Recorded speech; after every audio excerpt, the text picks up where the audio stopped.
Hello, what's up this afternoon, everyone? Welcome.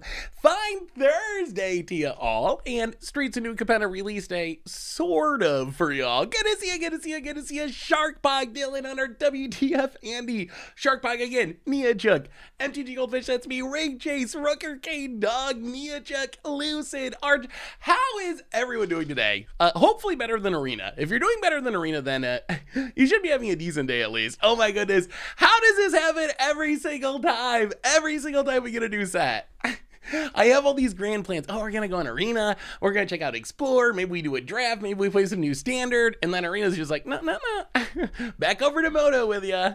Back over to Moto. Do some drafting on Moto. So yeah, if you missed it, Arena just not working today at all. It's been hours and hours. It's been a mess. It like went up for a minute and then it went back down and it still hasn't come back up. And then they like had the Explorer queue, but then they took off the Explorer queue, so that's gone all together and you can't join an event. The weirdest part of it, is it works enough that you can spend money. It works because I spent like $200 on packs to build decks for our stream tonight. So it works enough that they'll take your money, but it does not work well enough for you to actually play with the things that you buy. Unless you play against Sparky. You can play against Sparky if you want to. Alex Mateo and Rockalypse, welcome to the Fishbowl. But that's fine, because we're going to have some fun today. We are going to do some drafting. People want to see some drafting anyway. It's kind of a tradition that once per set, we do a draft stream. So we're going to do our draft stream tonight, since, well, we can't really play other things anyway.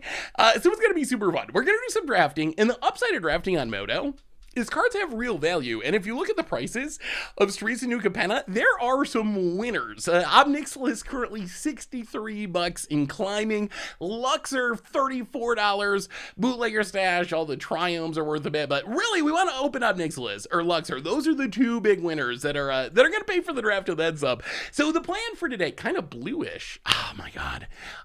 That's fine. That's actually good, because I got a different light and it has a blue tint on it. I don't know if that's good or bad, but blue is fine. That's better than orange. The lights actually are a little blue, so I think that's fine. Hey, what's up, Stone? Right now, are you good to see ya? I feel like I missed a sub. Did I miss a sub? Alex Mateo for the 35th month, almost 3 years. And Cryptic Dreams and Molten Bread and Autumn Shake. Welcome y'all to the Fishbowl. So many subs. Thank you so much. Big soup cheer for you. Chorus. Good to see ya. So the plan for tonight is we're gonna try to get in as many drafts as we can during this stream. Hopefully 2 at least. We'll see how it goes. So we're gonna do some drafting, open the new set, talk about the new cards, have some fun. Kashmob, welcome to the Fishbowl. Bootlegger Stash is another good one for sure. Thank you for your subscription. Big super for you. I want to try that in Explorer. It seems sweet in Explorer because Revel and Riches in Explorer. Revel and Riches, Bootlegger Stash. I think that's a combo. That's a combo, right? That counts. I think that counts. Anyway, let's do our reminders. Jump into draft number 1, and then as we go along, we can talk. And I don't know, maybe it's possible Arena comes back up and we play a little bit, but most likely drafting on Moto tonight. And then next stream, we'll get back to Arena. I want to try Explorer. I really do. I really want to try Vampires with Xander. Sticking Xander into play on turn 3 with Soren actually seems really good. It seems pretty sweet. So, Hellistron, welcome to the Fishbowl. Thank you for your subscription. Big soup cheer for you. So, reminders. Replay YouTube. That's where you can find all the old streams, including this one in the future. Normal YouTube. Our first SNC videos come out tomorrow, actually. So keep an eye out for that. Lots of sweet gameplay content coming up on the YouTube channel. A reminder that our sponsor tonight is Card Kingdom. And if you need some magical cards, you can get them over at cardkingdom.com. Even get a free goldfish sticker. Just let them know you want one. They'll hook you up. They're super cool like that. Otherwise, Discord. Check it out if you're interested. Merch page, tokens, t-shirts, playmats, good support the stream and the channel and the site. Donations always appreciated, never required. $2 or more get short message right on stream.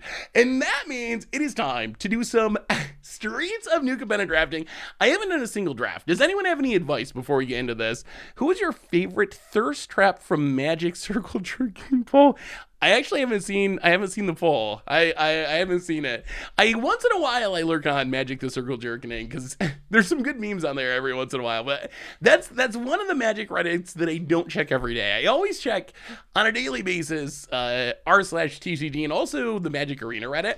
And then once in a while I check out the Circle Jerkening Reddit. Draft good cards. That is usually good advice. Are we ready to go? Let's do it. Let's jump into it. Streets of New Capenna draft 1. I think our plan is once we lose twice, we'll probably just Probably just go on to the next draft so we can get as many drafts as possible. Shield counters seem strong. They do seem pretty good in limited.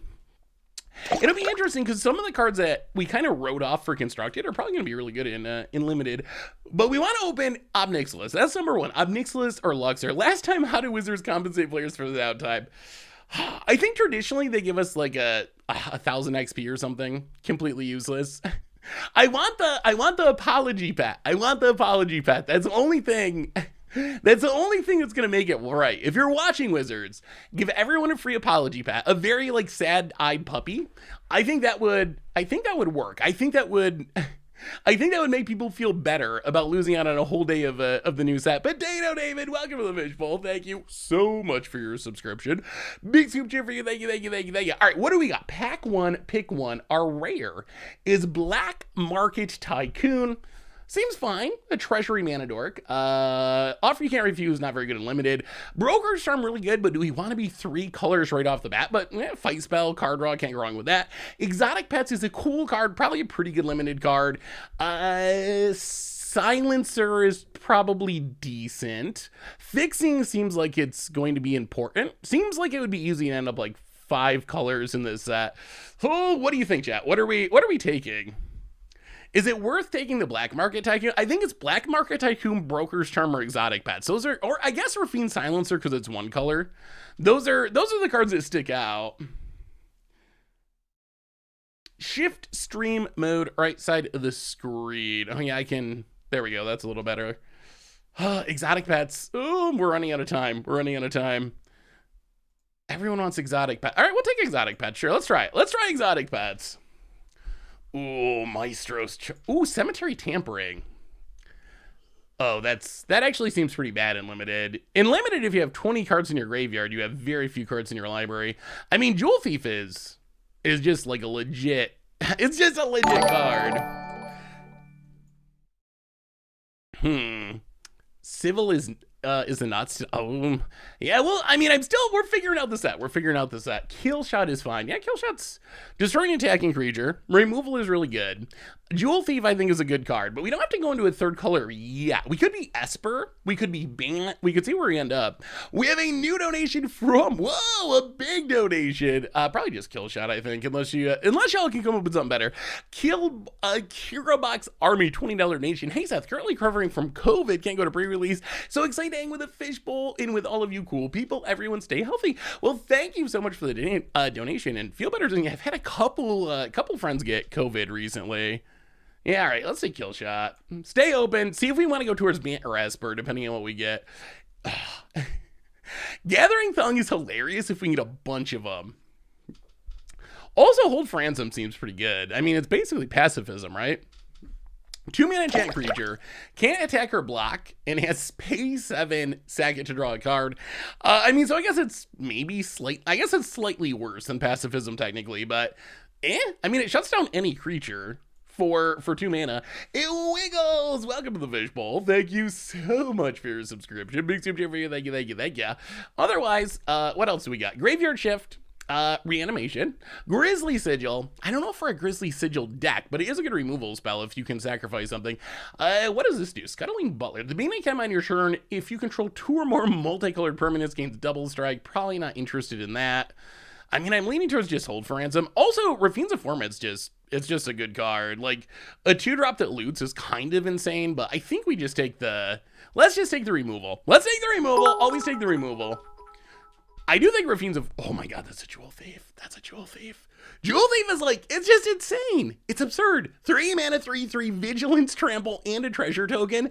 That's a ridiculous common. I've heard it called a mythic common, and I think that's actually true. Is there any way to make the font bigger? My old eyes are struggling to read the cards. All right, let me see.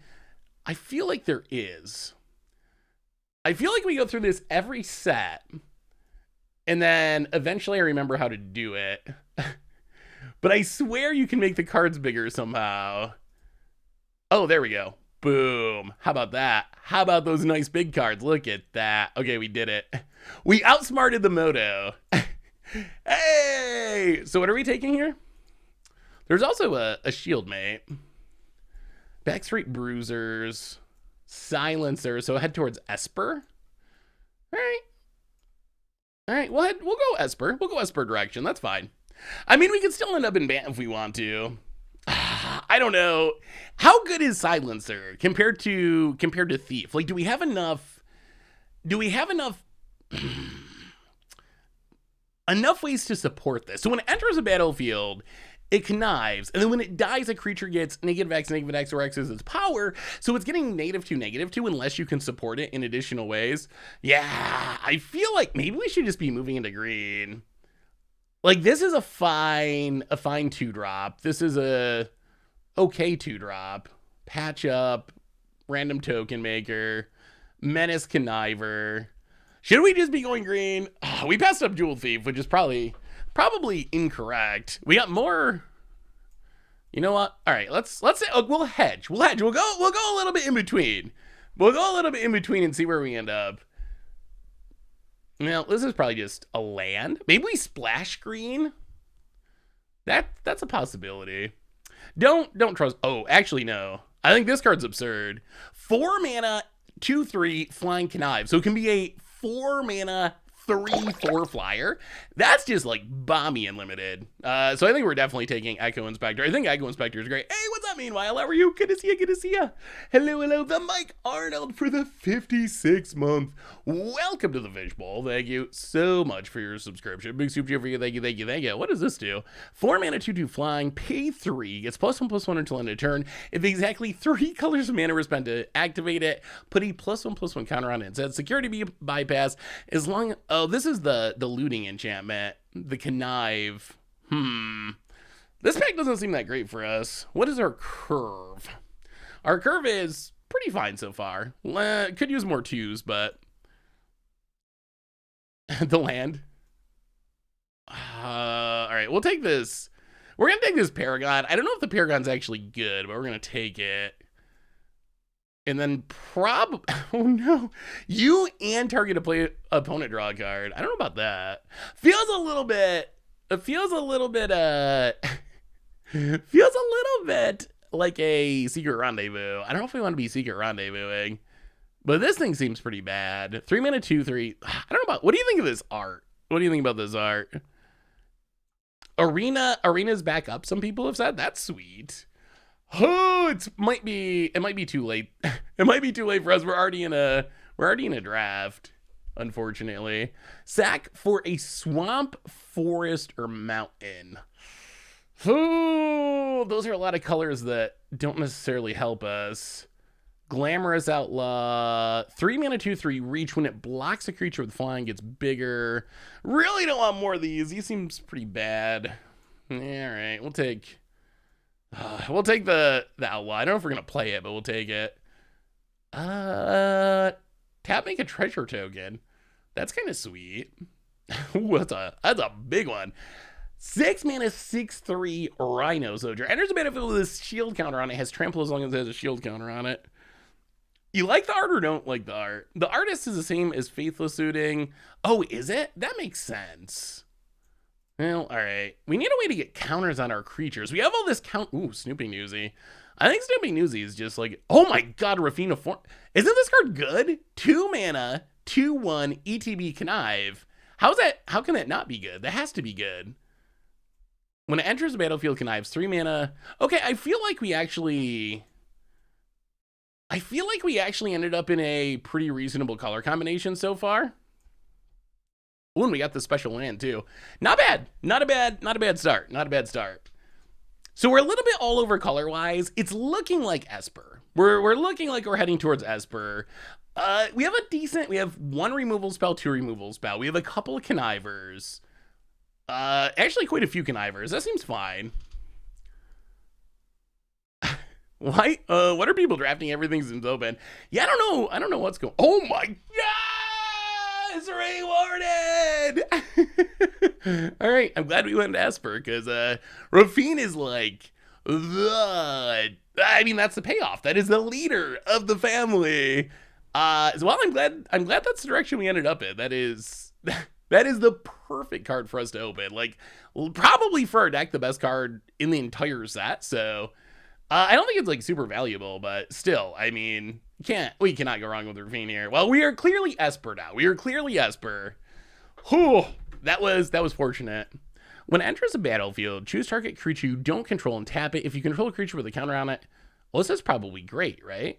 Because we can get counters on things pretty easily. Oh, there's another Echo Inspector, though. Echo Inspector seems so... Maybe we're just like Esper Connive Flyers. Goon is so good. When it enters the battlefield, create a tap 2/2. So 5 mana 4/4 that makes it 2/2. Actually, that is good stats. Is it better than Echo Inspector, though? Also, is this card good? Choose 2 creatures controlled by the same player. That player sacks one of them. So you get the worst out of the 2 creatures. This is a hard pick. Regulator seems good. I know Echo Inspector is good. Girder Goons seems good. There's so many good cards.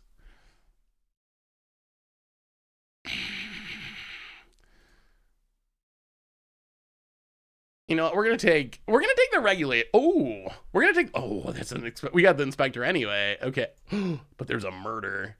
Oh, we probably can't pass up a Murder. Oh, that's another Echo Inspector that's going away. But Murder, I mean, that's premium. That's premium. That kills anything for 3 mana. Oh, I don't think we can pass up on the Murder. Although I legitimately think Echo Inspector is one of the best. It's got to be one of the best commons in the set. Yeah, I mean, but you can't pass up a Murder. Murder's just too good to pass up. I think we're in good colors, though. Oh, Shattered Seraph. We don't have much fixing. This might be worth it just for the fixing aspect. Until end of turn, target artifact or creature becomes a 4/4 angel. Man, Cement Shoes seems hard to use if you have a lot of creatures. This thing's kind of interesting. What do you think about Illuminator Virtuoso? Regulator?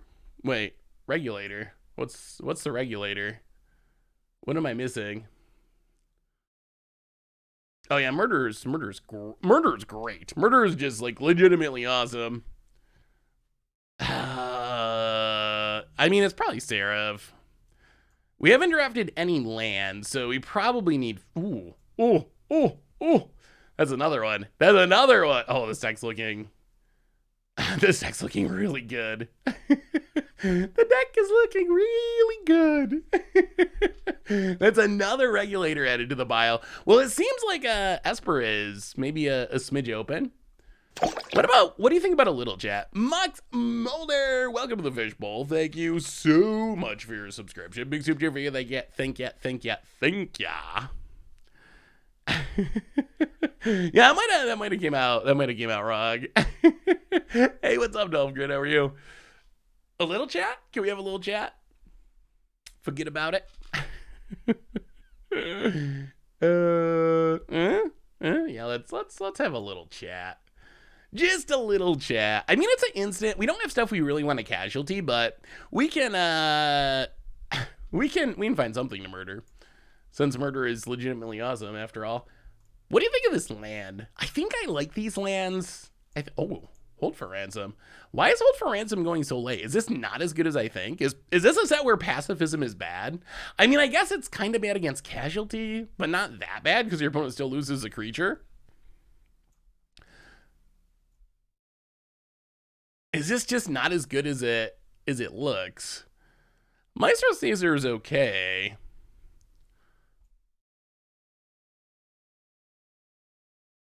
Yeah, we're gonna take it. I think it's still got to be pretty good. All right, what do we get here? Ooh, there's some card draw. Broker's Hideout. That is fixing, and it could let us splash green if we wanted to. Not as nice as last set. Yeah, that sounds about right. Make a fish from your graveyard. Yeah, let's just take the land. We're gonna have plenty of playables. No doubt about that. Forest, Plains, Island. Well, I mean, I guess we do that again. Broker's Hideouts for days. Draw 2 cards. Then look at the top card of each player's lot. Oh my. Really? Are we just in the most open colors? Why is it? Target opponent reveals their hand and discards a creature, enchantment, or planeswalker card. Target opponent sacks an enchantment. Well, I mean, I think we just take the Newsy. Newsy's fine. I mean, I think our colors are just like, this is after 2 packs. Like, I think we could pretty much play. Yeah, I don't think we're going to trust Arena tonight. I think we're just on Moto tonight. We'll go back to Arena next time, but I just do not trust that Arena's going to work tonight. Favorite SNC card? Ugh. The card I've enjoyed casting most so far is actually Titan of Industry. There's some Titan of Industry decks coming up, and boy, that card is just, it's a ridiculous value. It's so sweet. I don't know, this deck actually looks good. I feel like this deck's good. It's gotta be good, right? We have a little bit of fixing. We have a bunch of flyers. A bunch of looting, because we got Rafine. We got... exile from your graveyard, draw 2 cards, and... Actually, I don't know. Maybe we gotta get rid of an... yeah, let's take this. Could get rid of a bomb. Make disappear. Sure. Planes. All right. Rafine number 2. Rafine number 2. Triumph's legit value. we might be rare drafting. I mean, well, actually, it wouldn't be a rare draft. It's fixing. It's fixing. Sure, it's a Bant Triumph, but still, it's a dual land. We can't pass up a dual land. It's not about the value. Is there anything else that's good in this pack? I don't know if Reanimation's good. These are the wrong colors. Exile target non-land permanent. Its controller creates a treasure token. Buyer Silence is probably fine. Hey, what's up, physicist Alex? How are you? Good to see you. Good to see you. Bad Casualty card. Yeah, this pack's not very good. I mean, honestly, the Triumph might just be the correct pick. Even discounting value, like, I guess Buyer Silence would be okay, but... well, if we ever want to splash green... we can. Ooh, Evelyn. Evelyn's such a cool card. We can cast it because of the crazy hybrid mana. Maybe we just take Evelyn. Oh, there's another Echo Inspector too. Yeah, I mean, maybe we just take Evelyn. Or we take the Echo Inspector.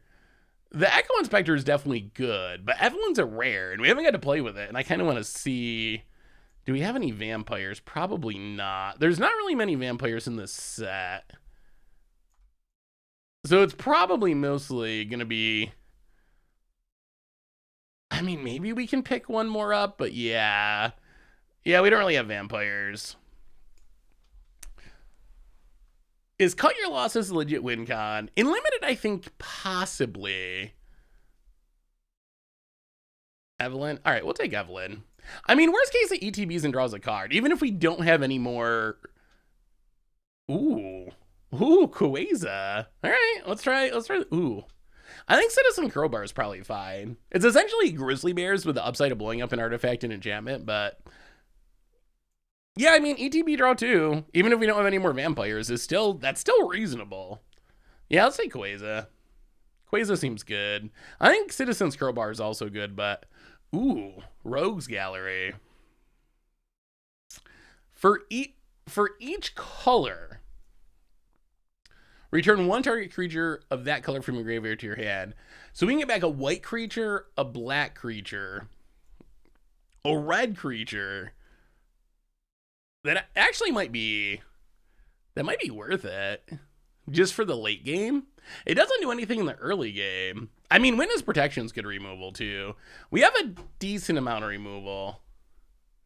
Oh, where's my mouse? Oh, there we go. Hello, mouse. What do you think of Rogues Gallery? Rogues Gallery or your Witness Protection? Oh, we do so much. You know what? I'm going to take Rogues Gallery. We do so much looting in this deck. Ooh, that's a vampire. We actually might get another vampire. Vampire Scrivener. 4 mana 2/2. When you gain life during your turn, put a counter on it. Whenever you lose life during your turn, put a counter on it. Oh, that seems bad in our deck. We can't really do either of those things. Okay. On second thought, maybe we're not taking another vampire. Expendable Lackey. This is probably okay. Yeah, Deal Gone Bad seems fine. Yeah, if we have Quasar, I mean, I guess also the brokers hideouts gain a life, but I don't think we gain enough. Actually, there's Informant though.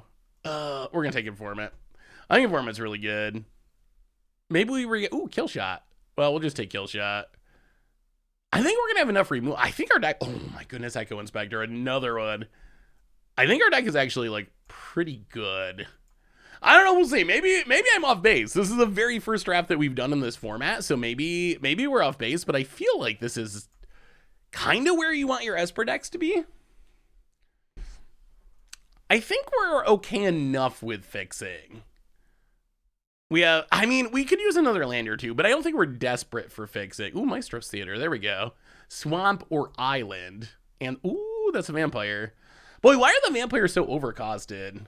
3 mana, 1/2, Flying Death Touch. The vampires in this set, other than Evelyn, don't seem that great. Red, black, green. So that doesn't actually do anything for us. The looting enchantment, all that stuff's good. All right, we'll take whatever. I feel like this is a good deck. I think. So is Arena up or not? Is Arena back down? Oh, is it actually working for you, Rooker? That's sweet. Card draw, Expandable Lackey, Warm Welcome. Well, I don't know. Actually, well, we're not playing any of these, are we? We'll take the Lackey. Maybe we loot it away. Arena is actually up.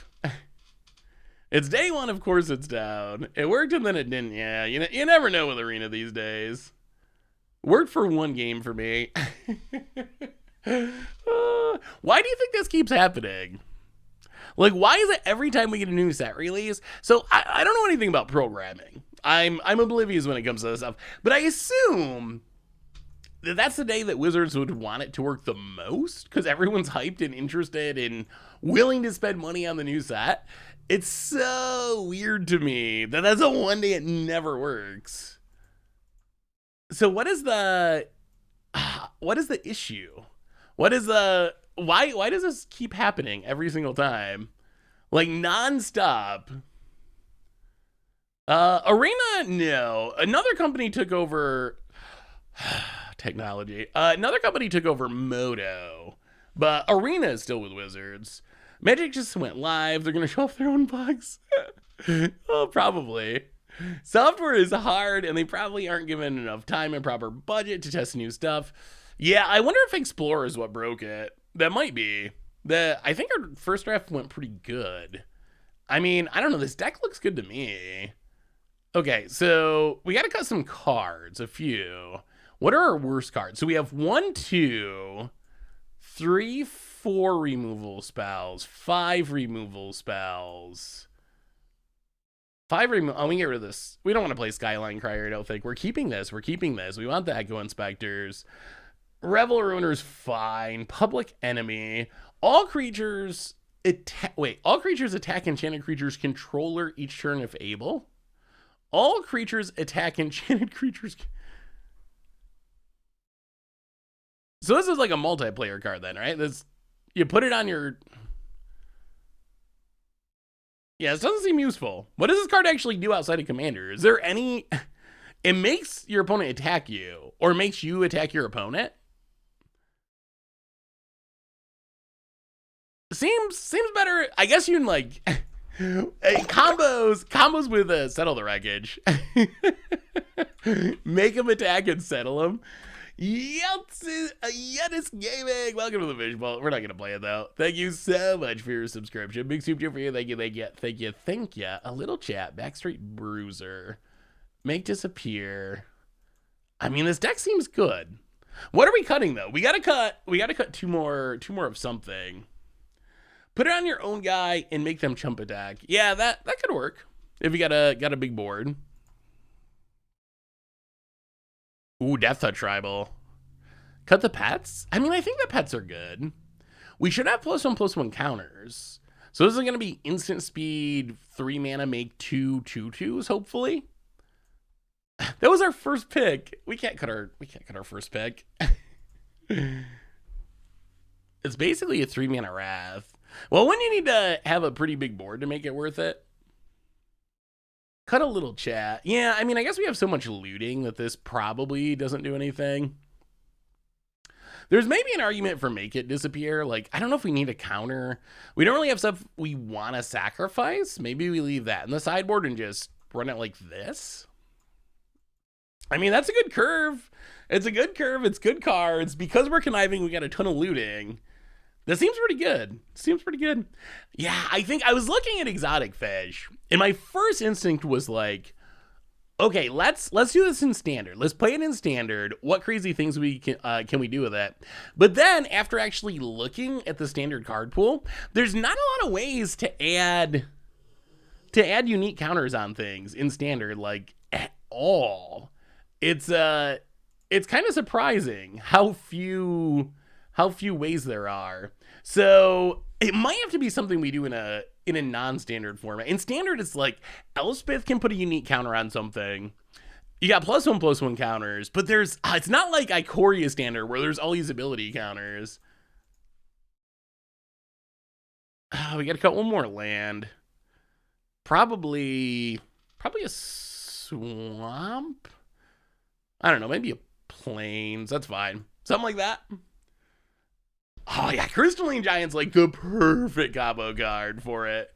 Seth, I'm glad we're on the hot new tech moto. I know Arena Code is like 20 years old, so it makes sense it always crashes. Get the new hotness moto. Yeah. It's so all right, let's run it. It's so hilarious to me that the Magic world like comes full circle. There's no way in 2018 or whatever, when Arena was launching, if you would have told me that we would be, I think playing extra lands is fine because we have so many looting effects. It's going to be really hard to flood out with this deck. Just we have so many things that ETB connive. Winter Milan, welcome to the Fishbowl. Thank you so much for your subscription. Big super for you, thank you. But it blows my mind. If you told me in 2018 that it'd be a release day of Streets of New Capenna, I would have said, what is Streets of New Capenna? But then after we got past that, I wouldn't have believed you if you told me we were playing a Magic online. Like, who would have thought? Who would have thought? The new shiny Arena just like, I can't hold up to the release of a new set, but old Moto just keeps chugging along, looking like a spreadsheet. Omen counters from Foreboding Statue. Ooh. Yeah, they don't really do anything beneficial, right? But Ominous Fish is kind of funny. Hey, Seth, just curious, are you going to be playing any Explorer on YouTube, or will you mostly stick to Pioneer? There will be some Explorer, although I don't think it replaces Pioneer. I still really like Pioneer. I think for me, Explorer mostly replaces Historic. So if I was thinking of playing Historic, I'll probably play Explorer instead. But if I was planning on playing Pioneer, I think I'll still play Pioneer. But there will be some Explorer stuff. But I'm not just like gonna drop Pioneer for Explorer or anything, because I think I'll prefer the bigger format overall. I think I'll try to, though, if I'm playing a Pioneer deck, I'll try to at least make mention of or note of if it works in Explorer, what changes you'd have to make it work in Explorer. Brainless, welcome to the Fishbowl. Thank you so much for your subscription. Big super for you. Thank ya. Ooh, stream mode.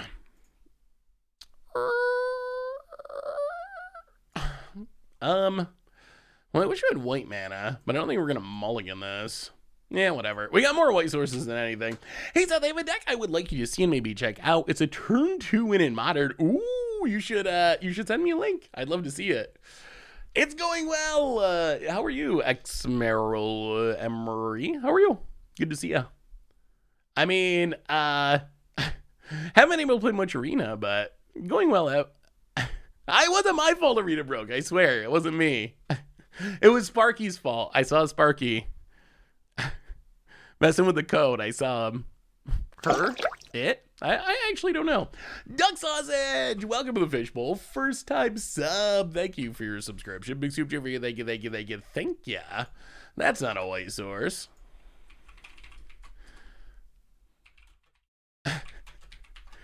Our, our, our bonus said, "Hi, medium fan here." I don't think I've ever had anyone say that before. I'm a medium fan.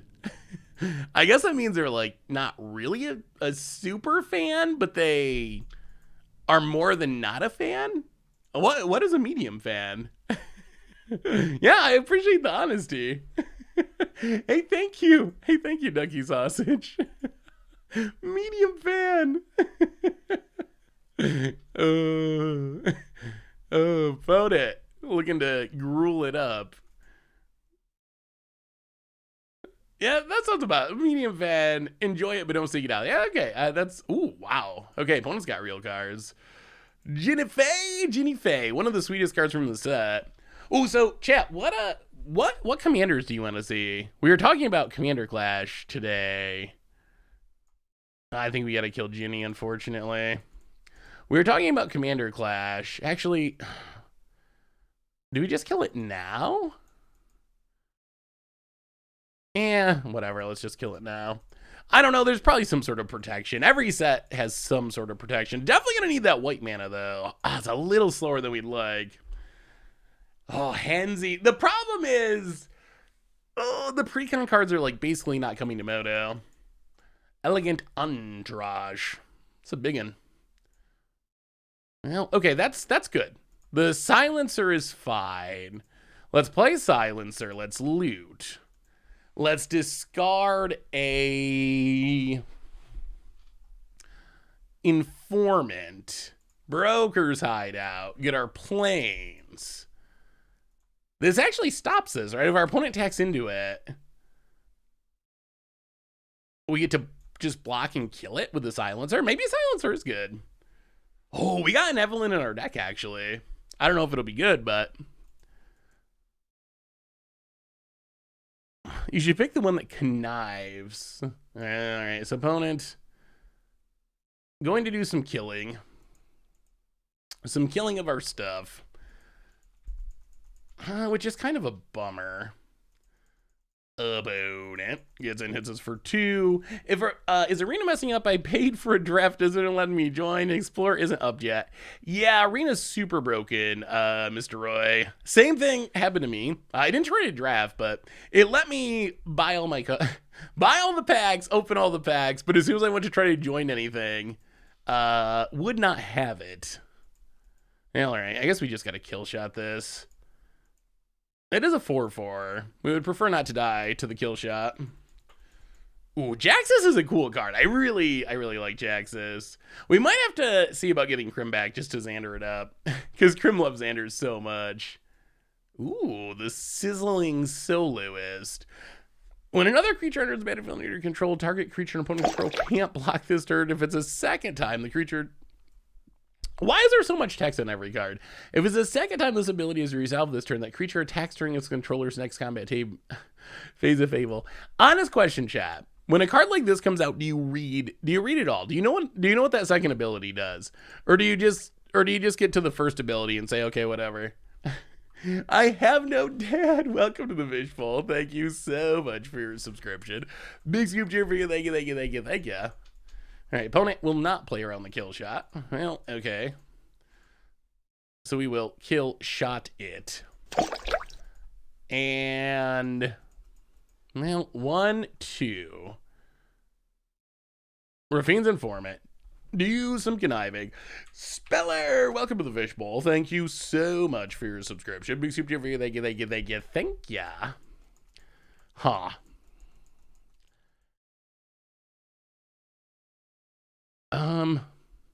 Well, discard the swamp.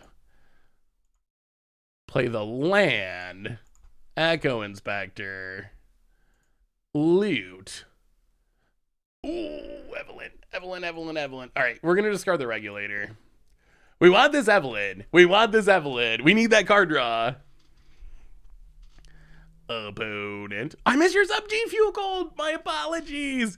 G Fuel Cold. Welcome to the Fishbowl. Thank you so much for your subscription. Big super for you. Thank you. Yes, Arena's not working for me. I've had like a person say that they kind of got it to work, but yeah, it's Not working for me, that's for sure.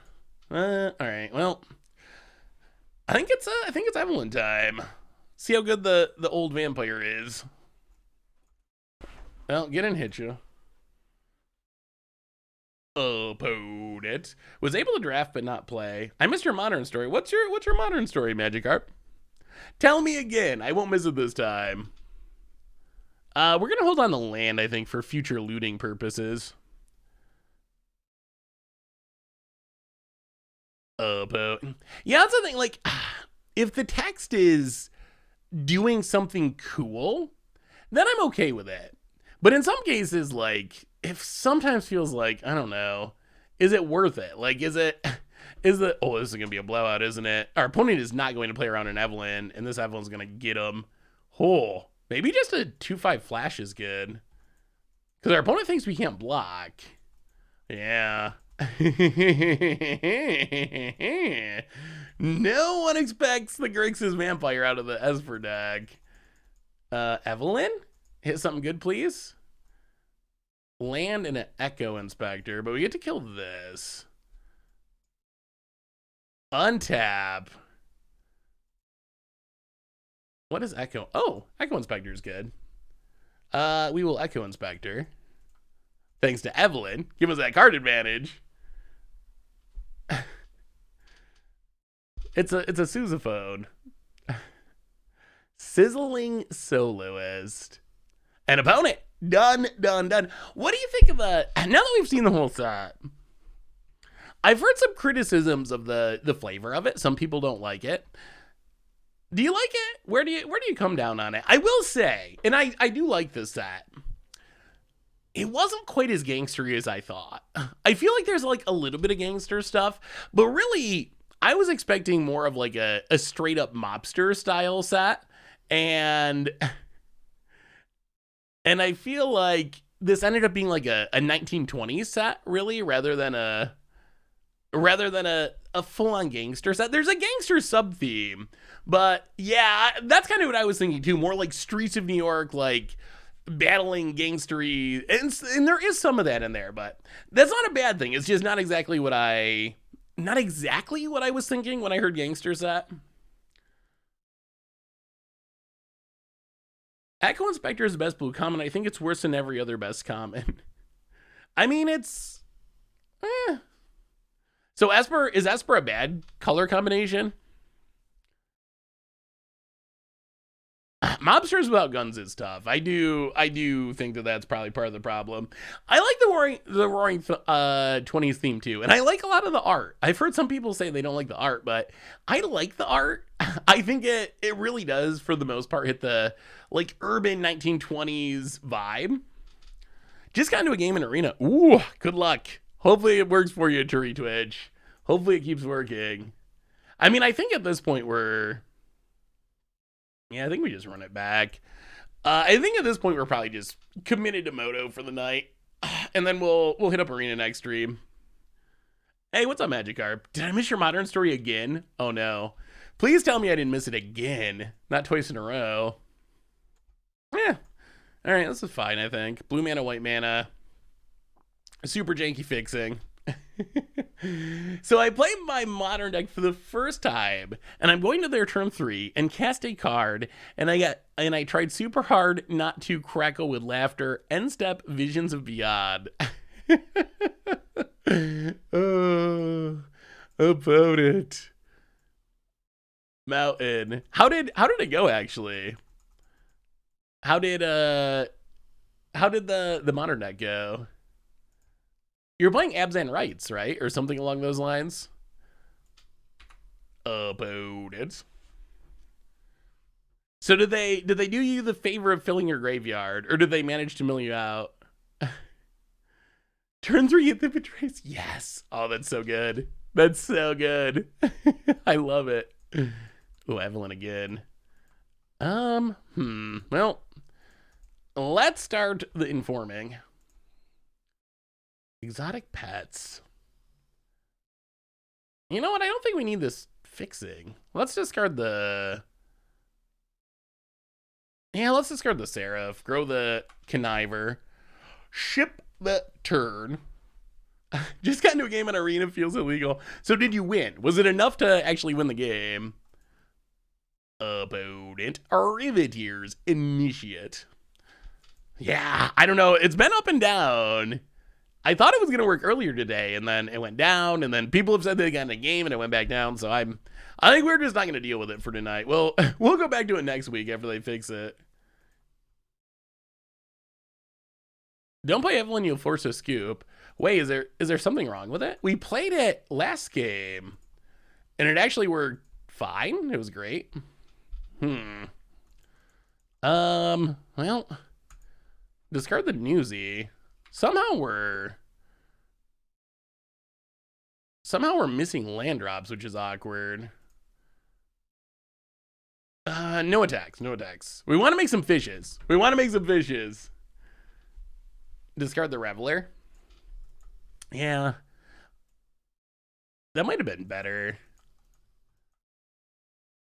Opponent.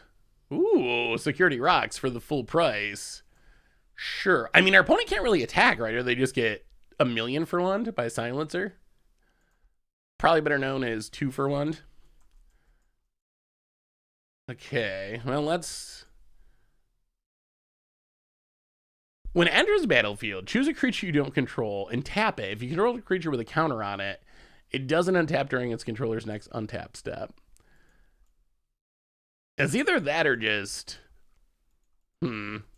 I mean, that's probably fine. Yeah, let's regulate. Tap down the rocks. Get rid of the Rhino. And I still don't really want to trade here. I guess we should play the land, though. Pass the turn. The only person that showed up for Modern was the store's owner. It's a new store in a smaller town, so it makes sense. Wait, so you just played one-on-one versus the owner? Well, let me see the Living Bug. Treasure time. I got a treasure deck, too, that I'm excited to try. Ooh.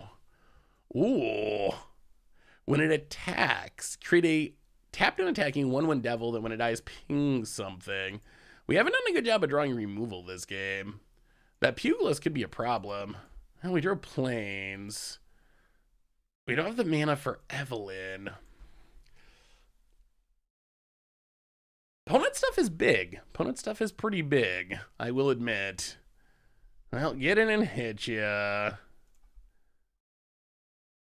Opponent. Down to 18. But our opponent's got a big, scary board. How do we avoid death? Are we just fishing? Fishing and blocking? We could just connive again. I don't know what to do here. Will you try the combo with Lich's Mastery? Yes! The Quasar Lich's Mastery combo is pretty high in my list of decks to try. Ruiner and hope for a land. Yeah, we could Inspector and hope for land. I mean, this isn't bad. I guess getting to 4... Yeah, 4 power is good. We can do that. If we loot away a non-land and get to 4 power, it's pretty helpful. Because then it can actually just trade with, like, a rocks. Well, alright.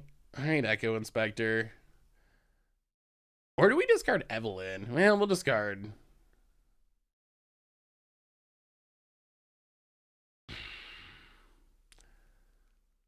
Yeah, we'll discard an Inspector. Play the land. Pass the turn. Aphrodisiac. Happy release day. Big scoops for Arena. Arena needs a big scoops. They need several big scoops for Arena. Any tips on how to get started with Modern? Oh, so a big question with Modern is really the budget. If you got the cards or the money to invest in a top tier deck, just because it's a pretty expensive format for getting started.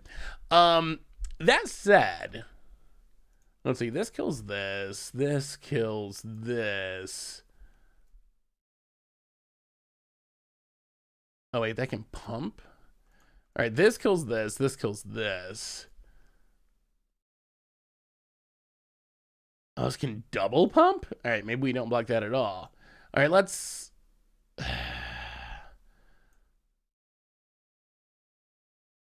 block like that? I think that's fine, hopefully. So the cost of modern is the big concern. My advice would be, unless you already have a big amount of cards in modern staples, or just have a bunch of money that you don't mind spending, you know, $1,000 on a deck or whatever. There's some good budget decks to start with. I usually recommend 8-whack or 12-whack goblins or burn. I think those are really good starting points. We're going to block like this and see what happens. Those are really good starting points that are not too expensive. And then you can build up from there. So that's one good way to get into it. The other option is pick a tier deck and, ooh, oh, that is a bit of a blowout. Less of a blowout than well, okay. Yeah, that was a blowout. Opponent had shenanigans. And we got pretty punished. Instant speed fighting. That's a card to keep in mind. That's actually pretty good. Hey, I'm doing well, Calvine. How are you? Opponent's got one card in hand. Oh! Not being able to hit a second black source is really, really, really problematic here. Well, Echo Inspector. Connive. Discard. I think Evelyn for now. We can't get to it. I'm not feeling great about where we're at. If we hit a swamp, things are starting to look up. If not, yeah, that card's actually like kind of absurd. 2-mana instant speed fight and a treasure that's above the curve. That is above the curve. About it. Big attacks. More devils.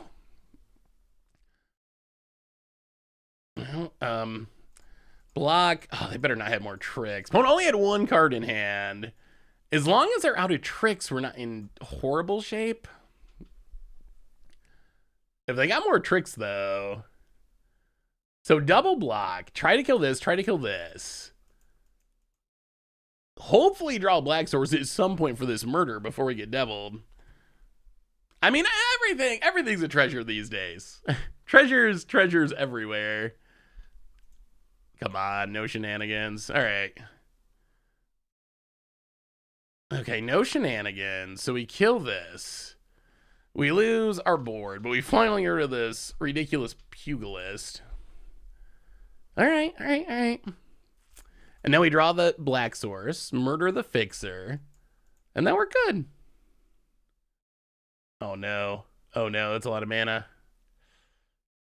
Reach trample. All right, we could really use that black source. Informant. All right, well, let's do some informing. Informant.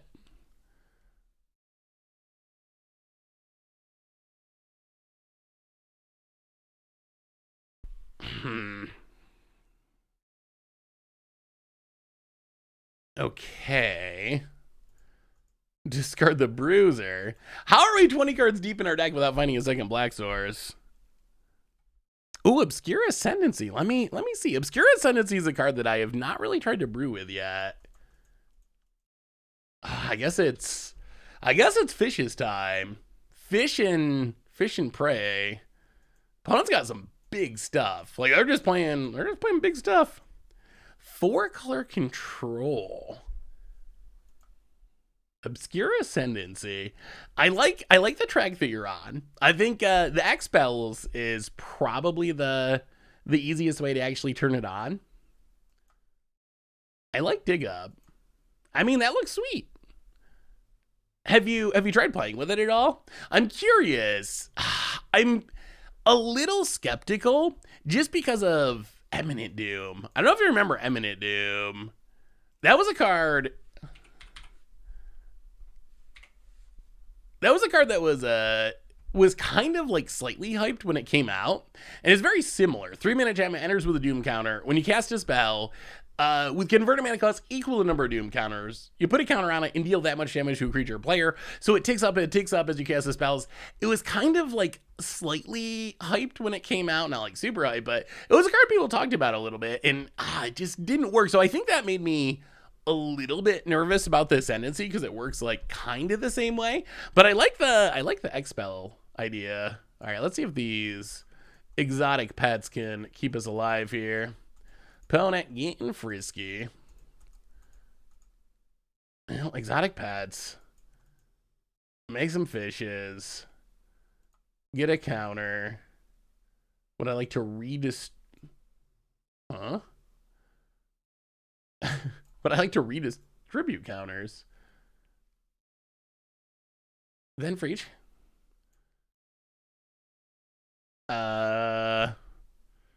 Yes, I guess. Yes. Oh, no? Oh, I guess. I don't know what Moto was asking, but we got there. We did it. We did it. All right, can we block our way out of this? The pump on this thing is annoying. Okay, so we can. Let's think about this. This blocks here. This blocks here. That's 5. This blocks here. This blocks here. All right, no tricks. No tricks. Just let your stuff die, and then eventually we'll get to murder this thing. We'll be okay. Would really love to draw Rogue's Gallery. Rogue's Gallery would be really good. Oh, I guess it probably make. Uh-oh. Are they just pumping? I guess that makes sense. With a whole bunch of counters on the battlefield, it probably is actually really confusing. So it probably makes sense that that you'd be able to redistribute it. Cool. All right, we are getting close to dead because of this Jet Mirrors fixer. This thing's been pretty impressive. The pump ability is good. Gonna double ping our Angel. All right, we want a Schwamp. We want a Schwamp, and we need it soon, or we're gonna be dead. About it. Oh, another fixer. It's not good. Oh, Rafine's great, but not great on an empty board. Hey, Seth, I sent you a Pioneer Blink list the other day. Any chance you could give it a try today? Here's the list again. All right, what are we? Well, Informant. I'm not liking where we're at. I'm not liking where we're at. The slowest black mana. We're kind of locked though, because I can keep pumping these things. Are we discarding the murder? Is that where we're at? It just took us too long to find. It took us too long to find any mana. Oh, you actually got in? Congratulations, G Fuel. Hey, Seth, have you been having the same arena problems about the network? Yeah, Arena has not worked for me all day.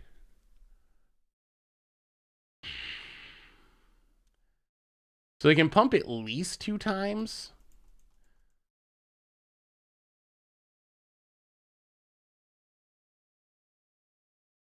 So this is going to be 3 power. This is 1 power. Yeah. I actually think we're just pretty much dead. Corpse Explosion, Ragged Veins against that. What is Ragged Veins again? Is that the card that, does it like turn something into a stuffy doll? Whenever enchanted creature is dealt damage, its controller loses that much life. So 20 power creature in the graveyard, put that on your opponent's creature, got him. Oh, they hit another pump? Jeez. Oh, so now we're stuck chumping? Yeah, I think we're just done. AK Thor, welcome to the Wishbowl. Thank you so much for your subscription. Big soup cheer for you. Thank you. Well, I mean, we'll block, but we'll die. Corpse Explosion would be great. I mean, somehow we just didn't have a second Black Source. I mean, I guess that's a 3-color thing, but we couldn't find a second Black Source in our top 20 cards? 21 cards? Rakdos Sack sounds sweet in Explore. So opponent does a bunch of pumping. I don't think there's a card in our deck that does it. Rogues Gallery. Would have been great at sometimes, but not great now. Yeah, we're not even gonna show it. We can't get out of this.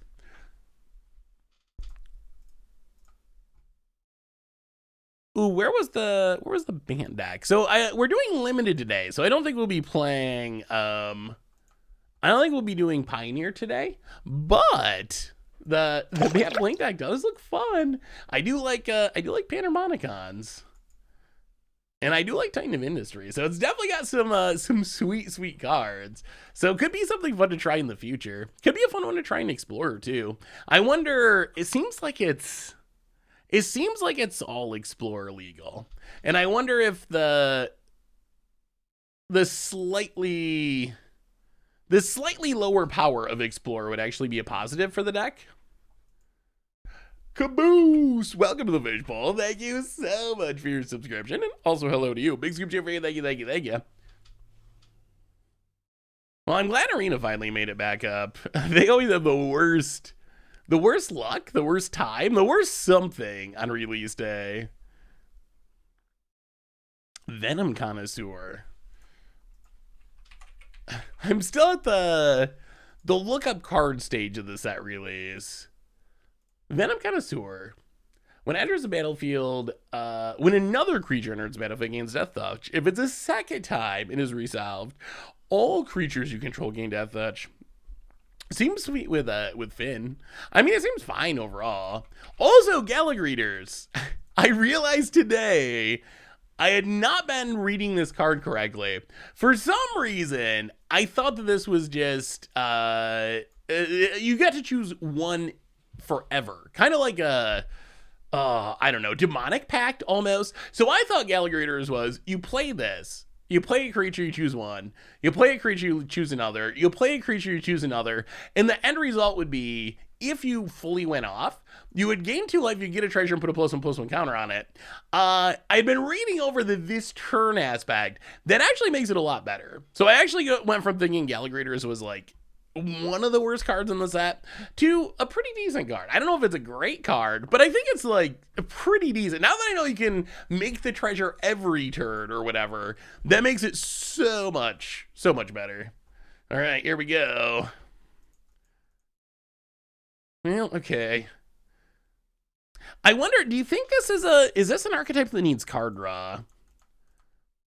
Maybe. Oh, Broker's Hideout. These, Hold for Ransom should be good against our opponent's deck, I think. Blue or white? Honestly, doesn't matter. All of our cards are single color. Well, let's take blue. Ship the turn. Yeah, I think that's a big part of Arena's problem. I think it needs more investment, essentially. Well, Rafine's a format. Discard the Ruiner. Get a counter. Pass the turn. We're going aggro. What did you draft, Rucker? Opponent. Riveteer's Initiate. Well, there's our black mana. Tap this down. This is where Rafine would be great. Last time we drew Rafine with an empty board. If we can draw something like Rafine now, ooh. Speaking about having fun, I've been having a ton of fun playing Historic Brawl. Can I interest you in playing it on stream someday? That's a good question for the chat. Would you like to see some Historic Brawl on stream? Would that be something that would be enjoyable? Opponent. Ooh, gonna cash it in. All right. Well, that's fine. Echo Inspector. Connive. Ooh. Discard the land. Pass the turn.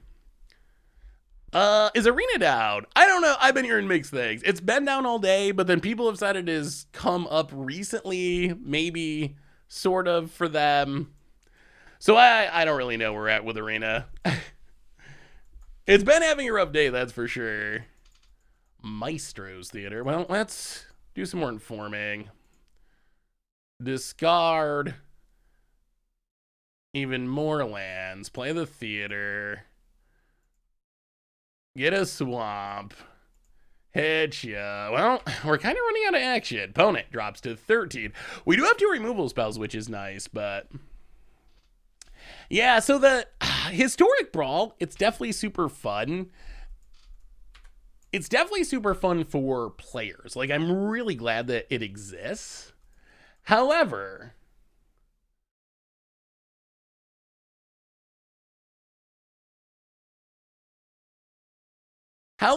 the few times that I've actually played it, it hasn't actually been very popular. So I don't know. It's possible that we do it sometime on stream for fun or on YouTube, but I don't think it'll be one of the more heavily played formats. Opponent. This regulator's been trying to get there. Plasma Jockey. Sure. And more fixing. Well, play the land.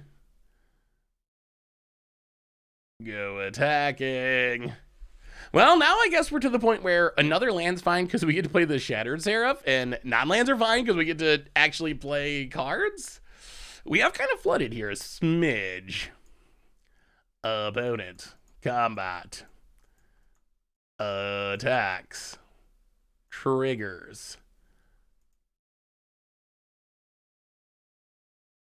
They're not going to pump? Okay. Down to 15.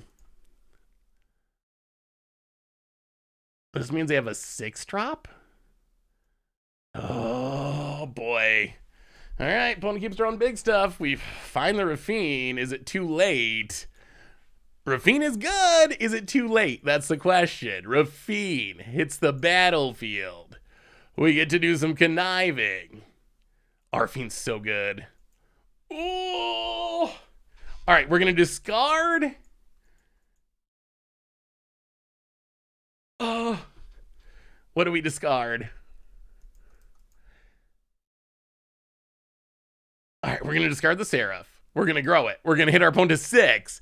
This is going to be close. Rafine finally showed up. Is it going to save us? Opponent untaps. Please no fight spell. No fight spell. Anything but the fight spell. Opponent goes to combat. Attacks. Makes a devil. Yeah, I don't think we're going to be playing the angel this turn. All right, gonna make it so it can't block. Sure. Makes a devil. Well, okay. Get rid of the pugilist. The race is on. This murder might be the card. That might be the card. And opponent scoops it up. Oh, we got there. We got there. Rafine power. Okay. Oh. Did we see a white card from our opponent? We saw, ooh, and Evelyn was coming next. Okay, I think we're in good shape. I don't know if we actually saw a white card from our opponent. We just selected Arena for the first time in months without issues. Ooh, I'm glad it worked. It wasn't working earlier, but this deck feels good. What do you think? Are we getting the 3-0? Are we getting all the wins? I want a deck like this for Pioneer to exist. Budget if it can. Oh, green-white interlude. That deck was fun. So I think the challenge in Pioneer / Explorer, I know our medium fan. I think the challenge for this in Explorer is we don't have an Eternal Witness. An Eternal Witness is essential to the combo. What is the best replacement for Eternal Witness? Do we even have anything that's like close enough to make it work? If we can find a way to replace Eternal Witness, then I think we have all the pieces to make it work. We got even additional pieces that have come along. 6 mana is going to be tough. I think 6 mana is going to be, I mean, we could do it with a 6 mana Eternal Witness, Green Warden Miraza, which I do love that card, but I think at 6 mana it's going to be It's going to be tricky. It's got to be a creature, though, because the idea of this deck was you play all your stuff, and then you Eerie Interlude to blink all your stuff. You blink the Eternal Witness among all your stuff. That gets back the Eerie Interlude. So basically, every turn you just get to blink your whole board, and then you're drawing extra cards with your Wall of Omens and whatever. You're ramping with your Wood Elves. You're keeping your opponent from attacking with Stoneheart Dignitary. You're gaining life with Drostani, blowing up stuff with Acidic Slime. So it really has to be a creature, but it has to be legal in Pioneer/Explorer. Ugh. Are we gonna have to mulligan this hand? Oh, we might have to mulligan this hand.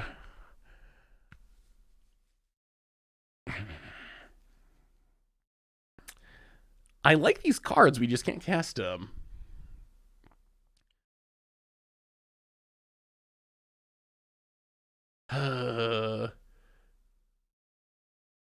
Do you like e-girls or eye ladies?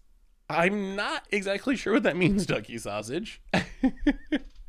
Timeless Witness might be good enough.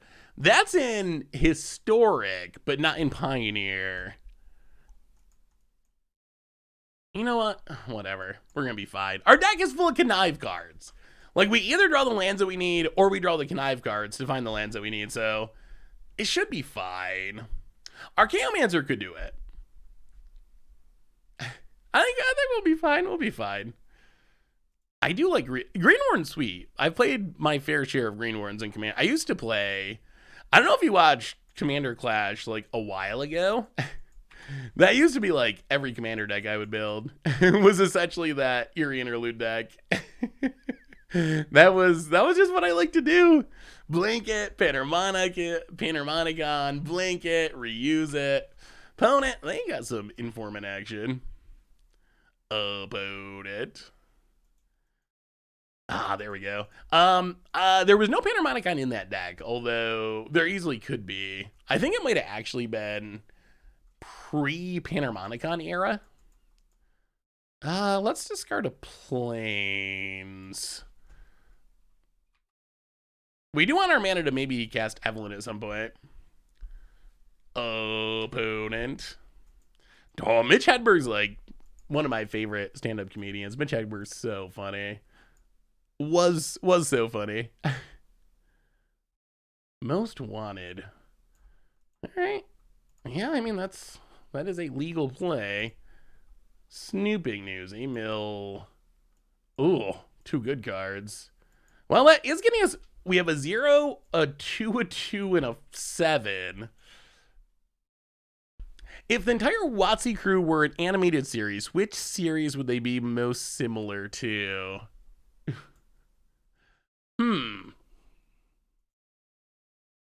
It's a good question. I've never thought about this before. What animated series would Wizards be?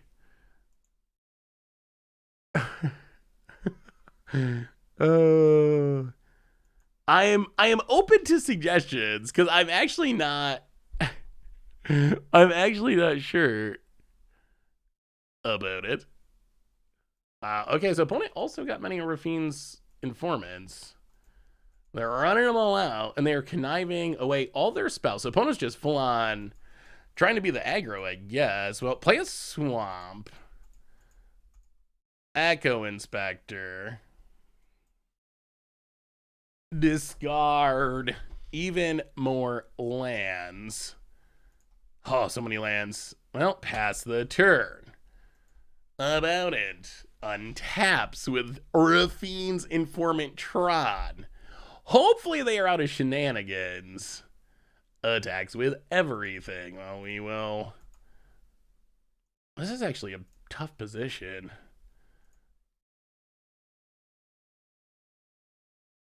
All right, we're going to block here. Take 1,000,000.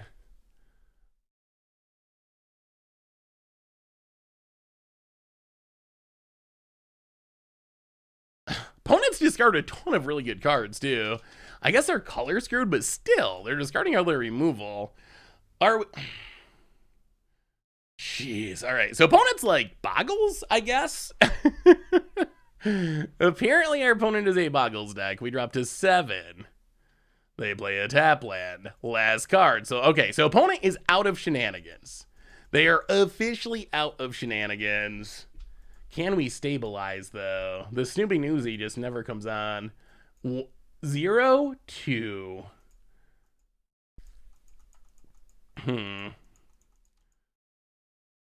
Okay, so how can we possibly get out of this? Is there a way to get out of this?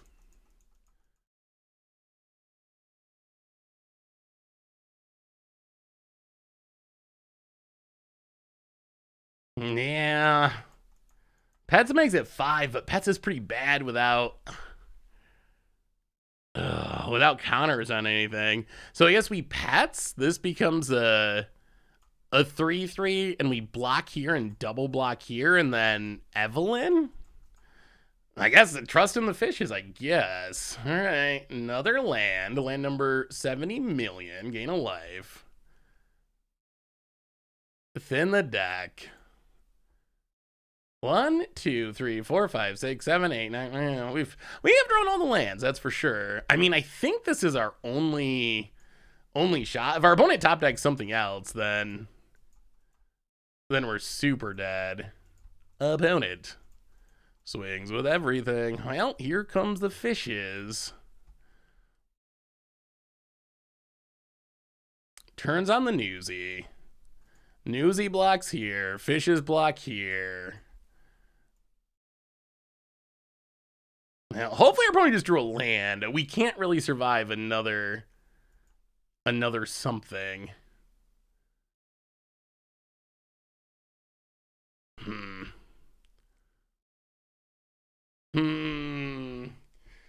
That looks like death. Looks like death to me.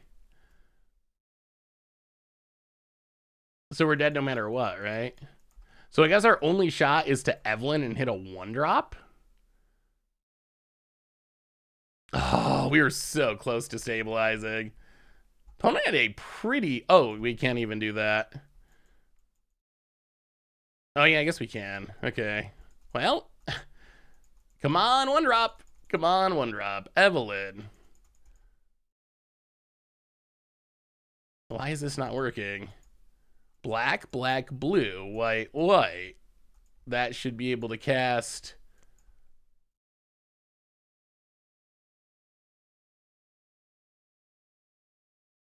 Why? Moto. What am I missing? Play blue, black. Oh, Moto's just not very good at casting it. All right, there we go. Come on, 1-drop.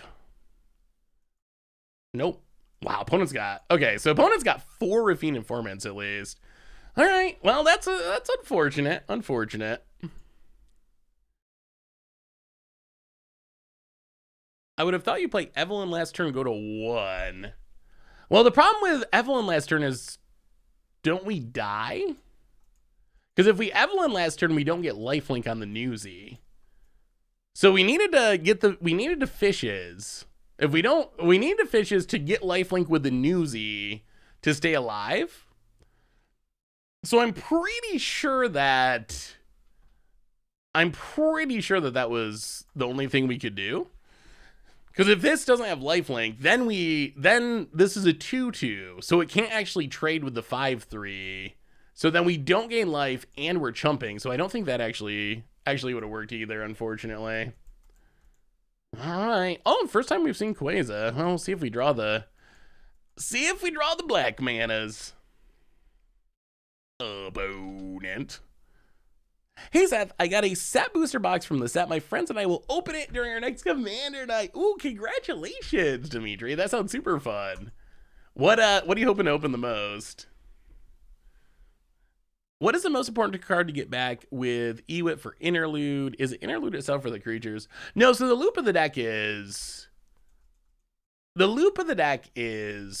you build a board, and then you Eternal Witness for whatever, and then you can Interlude. And when you Interlude, you blink your entire board so you can reuse all your ETB triggers, and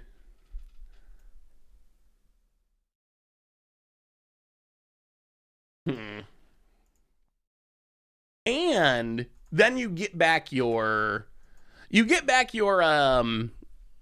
your Eerie interlude, so you can do it again the next turn, and do it again the next turn. So all that really matters is getting back the interlude. It is 100,000% about getting the interlude back. I just got wrecked by Mob Nicholas in Arena. Historic 2 Planeswalkers for the price of 1 is a mistake. I think that card's busted. Mostly, I mean, I have no doubt that Mob Nicholas is really good. The only question is it broken? Like, is it over the top, too good, busted, broken, bannable? That's the question.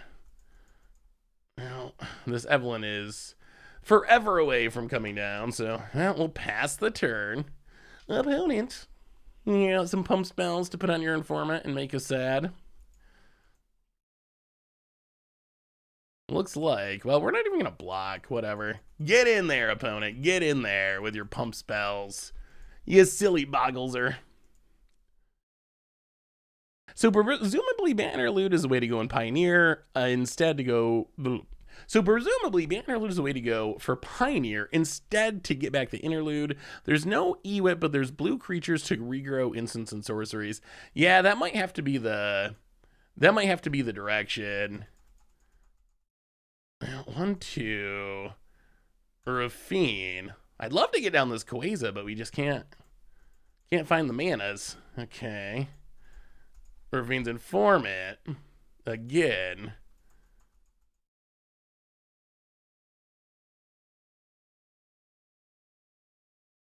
Let's just discard the land. Go to combat. Hit ya. Pass the turn. Well, come on, black mana. Maybe we don't have enough fixing. Maybe we needed even more fixing. I don't think that it's Oko, but I don't think it's as far away from Oko as you might think. I think it's actually like kind of Oko, close to Oko level. Well, hit you with a bird. Might as well play the planes. Oh, this mana. We've had so many mana problems. Well, I think the lesson from this is draft even more lands. Maybe we don't have enough fixing.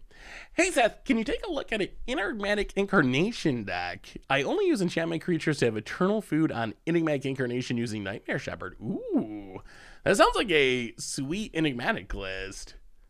Opponent with the big attack. Well, we are going to block. Wow, opponent just lets it go. All right. And a Reveler. Opponent pass a black mana. Well, okay, that's fine. Play that. Tap down this. Go attacking. I mean, I guess this is just a race. Not sure it's a race that we win, but it is a race. Opponent goes to 8. Maybe we can win it. Maybe we can win it. It's going to be close. Eventually, this can give something flying. Watch us lose to Gilded Pinions of all things. About it. Combat. Gets in. Hits us. Sure. Down to 9. Opponent. Backup agent. Okay. Gonna be close. Gonna be super close. Opponent passes. So opponent has a kill shot. We still haven't found black mana. Oh. Yeah, that is a big problem. Well, get in with the flyers. Get kill shot.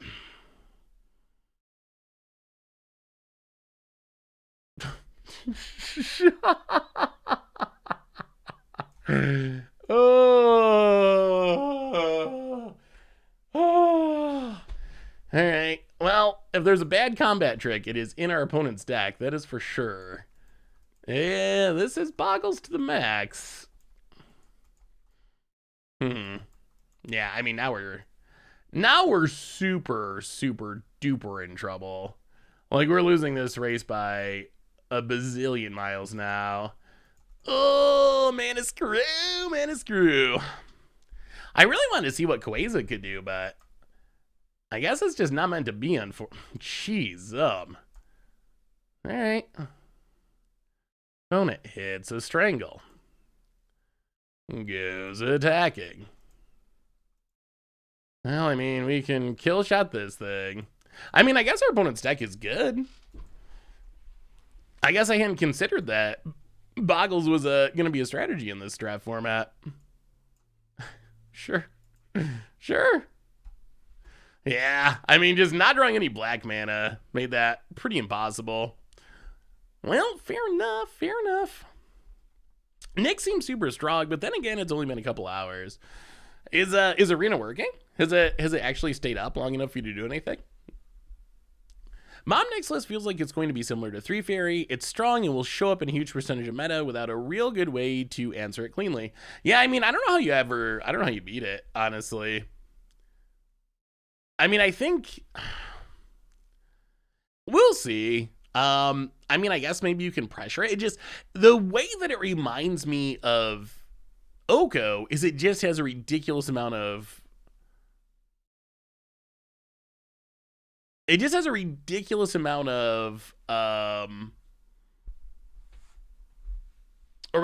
loyalty. Like, it typically comes down with I mean, so let's pull it up. If you look at Obnixilis the adversary, so you know you're getting 1 with 3 loyalty, but then it immediately goes up to 4 loyalty. Worst case, you sack an eye twitch and your copy has 1 loyalty, and then you take it up to 2 loyalty. That's Oko. That is literally Oko going up to 6 loyalty, right? Oko comes in with 4, goes up to 6. That's how you never deal with it. A little bit different, I guess, that it's split across 2 planeswalkers, but then at the same time, Mob Nixilis also has a possibility of coming in with the copy having infinite loyalty, like depending on how big your creature can be. So it can come in with much more loyalty. So I think that's where, thank you, welcome to the fishbowl. Thank you so much for your subscription. Big soup to you, thank you. I think that that's where the comparison rings most true to me. The abilities aren't similar, but it is a 3-mana planeswalker that just comes in with an absurd amount of loyalty, which makes it really hard to get rid of. Like, that is kind of the scary part of it. So we'll have to see. Maybe it won't be as devastating as I think, but my expectation is it's going to be, without a doubt, like a staple, and it could be Oko. Maybe we're looking at it in a month Oko level, like, get this out of the format, it's broken. Hey Seth, economic question. Hey, what's up, WinCube? How are you? Economic question. If I have 2/3 a copy of Obnixilis, do you suggest how can you have 2/3 of a copy of Obnixilis?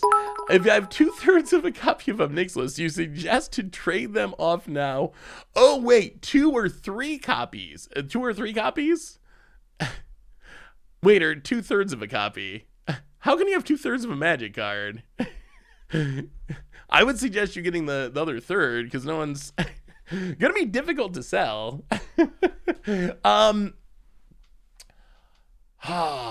So 90% of the time, higher than that, some huge percentage of the time, the most expensive a card is during pre-sales. 95% of the time. However, there are exceptions to that. Look at Oko. During pre-sales, it dropped down as low as $20. And then after people realized how broke it was, it shot up to almost $70 at its peak. So as a general rule, if every single time you make the choice to just sell cards as soon as possible when a new set comes out, most of the time you're going to come out ahead. Like, over the long run, you'll come out ahead doing that. On the other hand, there are exceptions, and Obnixilis could be an exception. Meat Massacre, the Meatball, is another example of that. So there are certain cards that go the other direction. It's kind of just anyone's guess. Do you think Obnixilis is going to be... So here's the vote against Obnixilis. The vote against it is, I'm not sure it has that much commander potential. And that's really a big deal. What makes a card like Meat Hook go crazy is it's great in Standard, it sees play outside of Standard and 60 card formats, and it has a lot of demand from Commander. Same with Great Henge. Staple in Standard, staple in Commander, saw some play in like Pioneer Mono Green or whatever. Those are the cards that go really, really high. I think that Mob Nixilis, great in Standard, gonna be great in gonna be great in other 60 card formats, I think. But I don't know if it's gonna be very good in Commander. Oh, Narset, yeah. I definitely remember Narset. Oh, it was so funny. That was when he first started doing the Goldfish podcast, was when Narset came out. And that was back, I don't know how many of you were there for the early days. That was back when Chaz was doing the podcast with us. And we did a finance segment every podcast, because that's kind of how the podcast started, was to talk about news but also finance stuff. So we did a finance segment every podcast, and Narset, it came out and it was so hyped. It was like $60. People were saying it's the next Jace, the Mind Sculptor. It's going to be absurd. And then it was the biggest loser when we did the finance segment for literally like months, like every week. Biggest loser, Narset. Biggest loser, Narset. Biggest loser, Narset.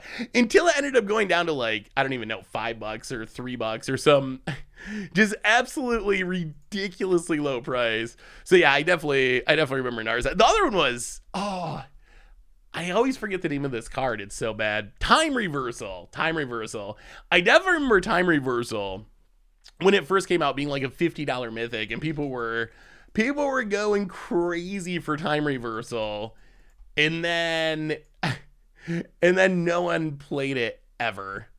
And it dropped down to being like literally the cheapest mythic of all time. It was like 25 cents. I think that was a mythic that they wouldn't even buy for bulk mythic prices. Like, that's how bad it was. There was like an exception. The Time Reversal exception. We'll buy any mythic for 25 cents except Time Reversal. Goblin Pyromancer, welcome to the Fishbowl. First time sub. Thank you for your subscription. I think it's time. I think it's finally time to see if Quaza's good. We've been trying to get this down for 2 whole matches, but we finally got there. All right, get in, hit ya.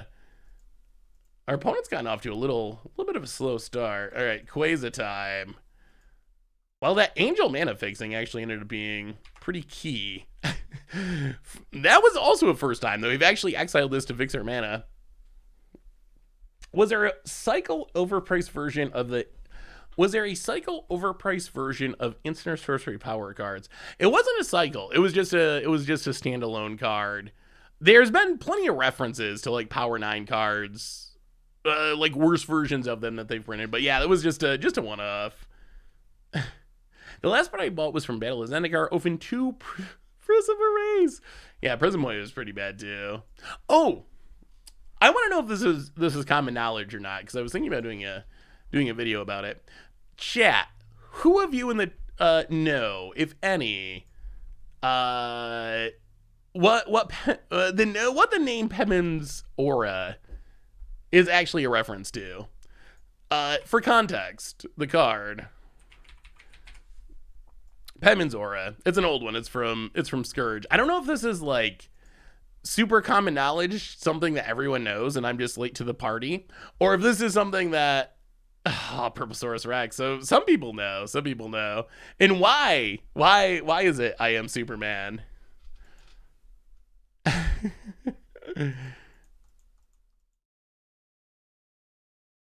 So see, it seems like a lot of people actually know the story. I was thinking maybe it'd been so long. And that's like so long ago that no one would remember it anymore, or newer players wouldn't know it, but y'all are on top of it. Yeah. Morphling with Superman. Ooh, Evelyn. Morphling with Superman and Pemmin's Aura. And Pemmin's Aura gave a creature Morphling's abilities. So Wizards named it Pemmin's Aura is an anagram for I am Superman, because you're turning a creature into Superman. Yeah, let's just get in with the informant. Targeted a legitimate business person with wing shield agent. My game win got deleted. Oh, good old Arita. All right, opponent's gonna block. Well, pass the turn. This Evelyn should be good. Hey Seth, how have you been? Are you guys going to do another Commander based on your favorite games again? I'm sure we'll do another theme like that at some point. It's been a minute. How have you been, Ryuzi? Good to see you, by the way. So yeah, I'm sure we're always trying to come up with new Commander Clash themes. So I think there's a good chance we'll do another game related week at some point. Tata Todd, welcome to the Fishbowl. Thank you so much for your subscription. Big soup chip for you. Thank you. I've been reading a little bit about mobsters because the streets of New Capenna, like real life mobsters. And apparently there was one of them. I can't remember his name, but there was one mobster. I think it's the only time this has happened, or one of the very rare times that's happened. So he was a mobster, and then he went into witness protection and like ratted on the rest of his mob or whatever. And then he was so bad in witness protection they kicked him out. Which is apparently really, really, really tough to get kicked out of witness protection. Normally, once you're in. But so he was apparently so bad they just were like, nah. And then ended up being found at the bottom of a lake or something. The news that is up on Arena, although Arena itself has not been working today. Well, get it with a flyer.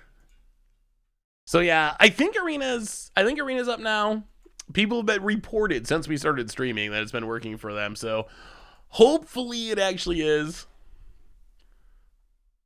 Are the games actually working? Can you actually join a game? Do you know the name of America's first serial killer? His name is H.H. Holmes. I don't think I knew that. I've heard the name H.H. Holmes before, but I don't think I know anything about it. Oh, Arena's been the last. Okay, I'm glad it's got there. It got there. Well, good. I'm glad it's working. Yeah, it wasn't working when we started streaming. Hour and a half ago or so. Okay, I'm gonna get held for ransom. Opponent. I will look up H.H. Holmes. I'm curious now. I don't know anything about him. Opponent. All right, Evelyn. Give us something good. Okay. So Evelyn comes down, steals Voice of Vermin and a land. All right. Well, drain you. What is Voice of Vermin? Oh, that's not bad. Enters the battlefield. Well, kind of bad. I don't know. How do you value these shield counters? Like, so this is a 4-mana 2/2. If I see a 4-mana 2/2, I think not good. But it has a shield counter, so it lives twice. And then it has an ability. When it attacks target creature you control, its base power toughness of 4/4. So I guess on offense, it can become a 4/4. Oh, I bet Kraken is kind of insane. In limited, I don't know. I wonder if Kraken could work in constructed. Probably not.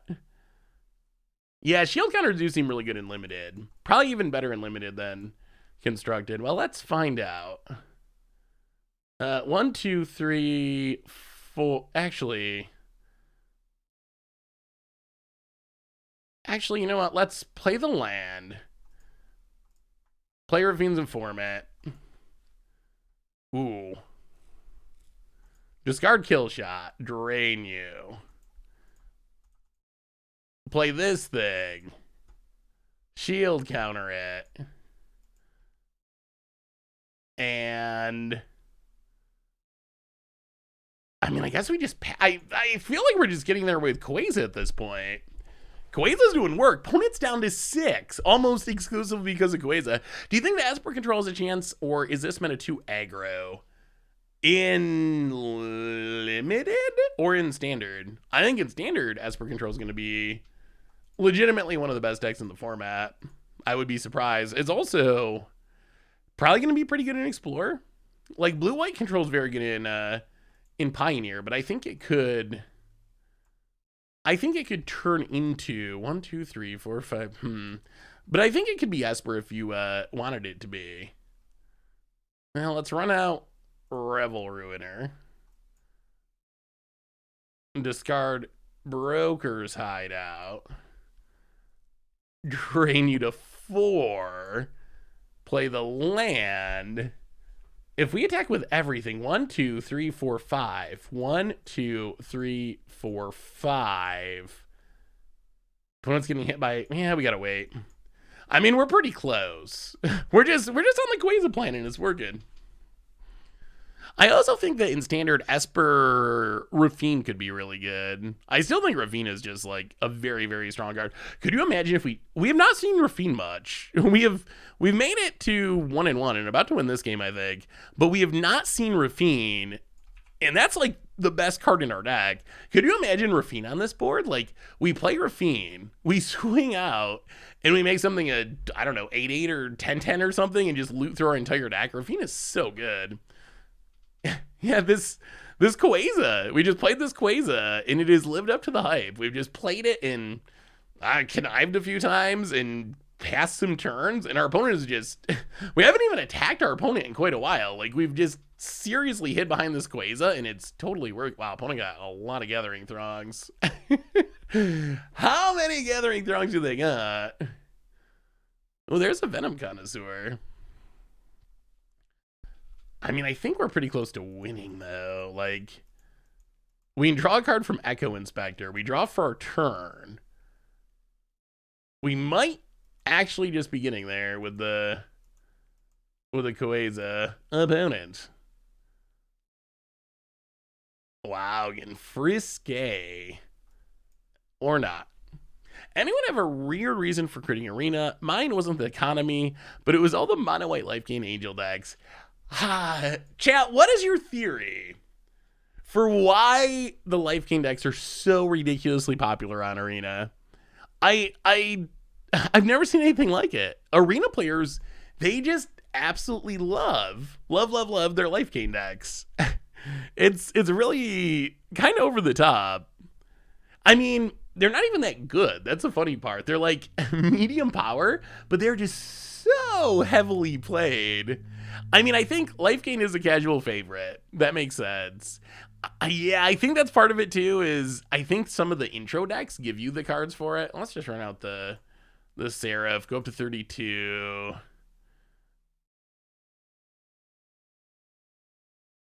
Pass the... All right, so if we attack, opponent's at 3. 1, 2, 3, 4, 5, 6, 7. 1, 2. So that's getting in. 1, 2, 3, 4, 5, 6. Yeah, all right. I don't think we technically had lethal. I think our opponent's going to 1, but close enough. Oh, actually, we can make the Menacer a 4-4. All right, let's finish with the 2-1. I think it might be a holdover from the old Vampire decks. Was Rampart right before Arena released? Oh, that's right. There was a life gain Vampire deck, wasn't there? Does it happen in best of 3 too? Or is it just a best of 1 thing? I mean, I guess I run into it more than I would think in best of 3. But I've heard it's like even more in best of 1. I just don't really play best of 1 very much. But I imagine it's even more in best of 1. Do I want to change anything? Yeah. I mean, that went well. Opponent's just, it's bad in best of 1. I mean, it's bad in best of 3 too. It's not a very powerful, like, it's an okay deck. It's probably a tier 3 deck or something, but it's not. I don't think people are playing it because it's good. They're playing it because they like it or they have the cards for it. Because it's, I mean, it can win. It can just get a fast draw and stick a Johnny's Pride Mate style effect and win, but it is prevalent. That is a good word for it. It is everywhere. I've heard some people saying that it's like their least favorite matchup, which I guess I could see. Opponent. What do you think about, first off, are you going to play Explorer? How many of you are actually going to try the Explorer format? Yeah, we can't do anything this turn anyway. Might as well go to the theater. Also, mini rant, then we'll go back to Explorer. I gotta say, I don't like the naming convention. Spara's headquarters, Xander's Lounge. It's a triome, Watsy. It's a triome. I know there's like flavor, whatever things that matter to people, but would people have been mad if they were just like Bant Triome or whatever? I don't know. It's weird to me when a cycle has two different names. Like, because they made the Ikoria ones and they all say Triome, I think of this formatting of a land as a triome. So it's weird that then we get the rest of them and they're not triomes. They're just like random set names. But,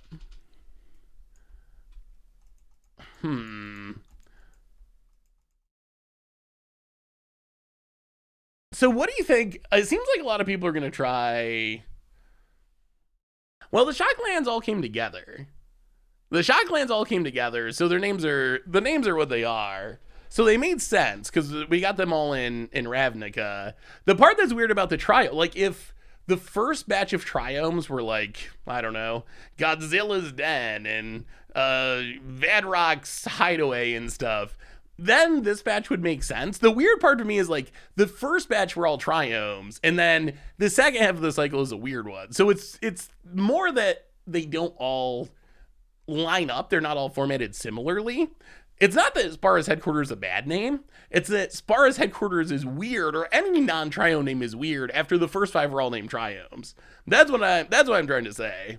It's not that I hate Spara's headquarters as a name. It's a fine name. It's just weird that the cycle that we knew as triomes are not triomes now. Tricycles is a good name for them. It really is. Well, I guess we're snooping and using. So do you think, a lot of people seem to be saying they're going to, oh my God, the Snarl's going to pass because, number one, they're the worst land cycle of all time. Number two, Snarl perfectly describes how horrible they are. So maybe it'll get new players not to play them because they'll read Snarl and think, okay, that doesn't sound good. I don't want my mana base to be snarled. So I think Wizards was trying to help players by being like, really, I know they're rare, but really don't put these in your deck. Please don't. At this point, I think they're actually widely considered the worst land cycle of all time. At least of like the modern era. Like I've seen other articles and other people consider them that. So I don't think it's just me that considers them the worst rare land cycle of the modern era. I know if you go back to like Fallen Empires or whatever, there's some really incredibly bad land cycles. But what do you think about that card's sweet. What do you think about some of the Jenkem out decks in Explorer? My one concern, because here's what I'm worried about. And it sounds like a lot of people are going to play Explorer, which is sweet because I think Explorer is going to be a good format. So here's my concern.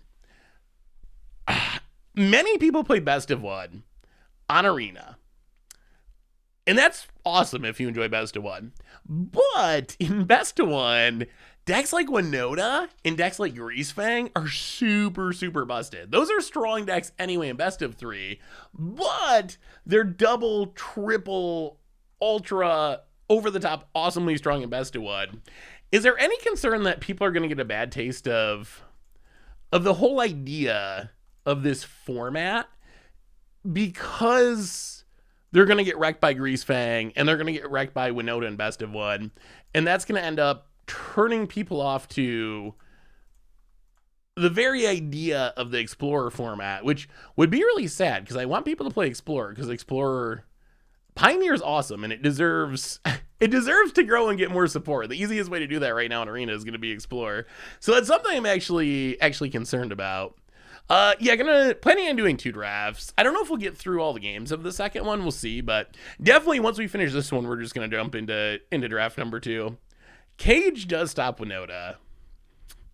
But can you play Cage in your main deck in Best of One?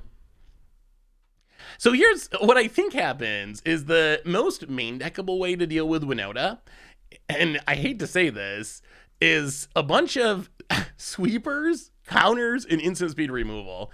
Like, keep Winota's other creatures off the board, keep Winota from hitting the board, or if Winota does hit the board, keep Winota from attacking. That is the That is the easiest way to actually deal with. Oh my god, we finally found it. Oh my goodness.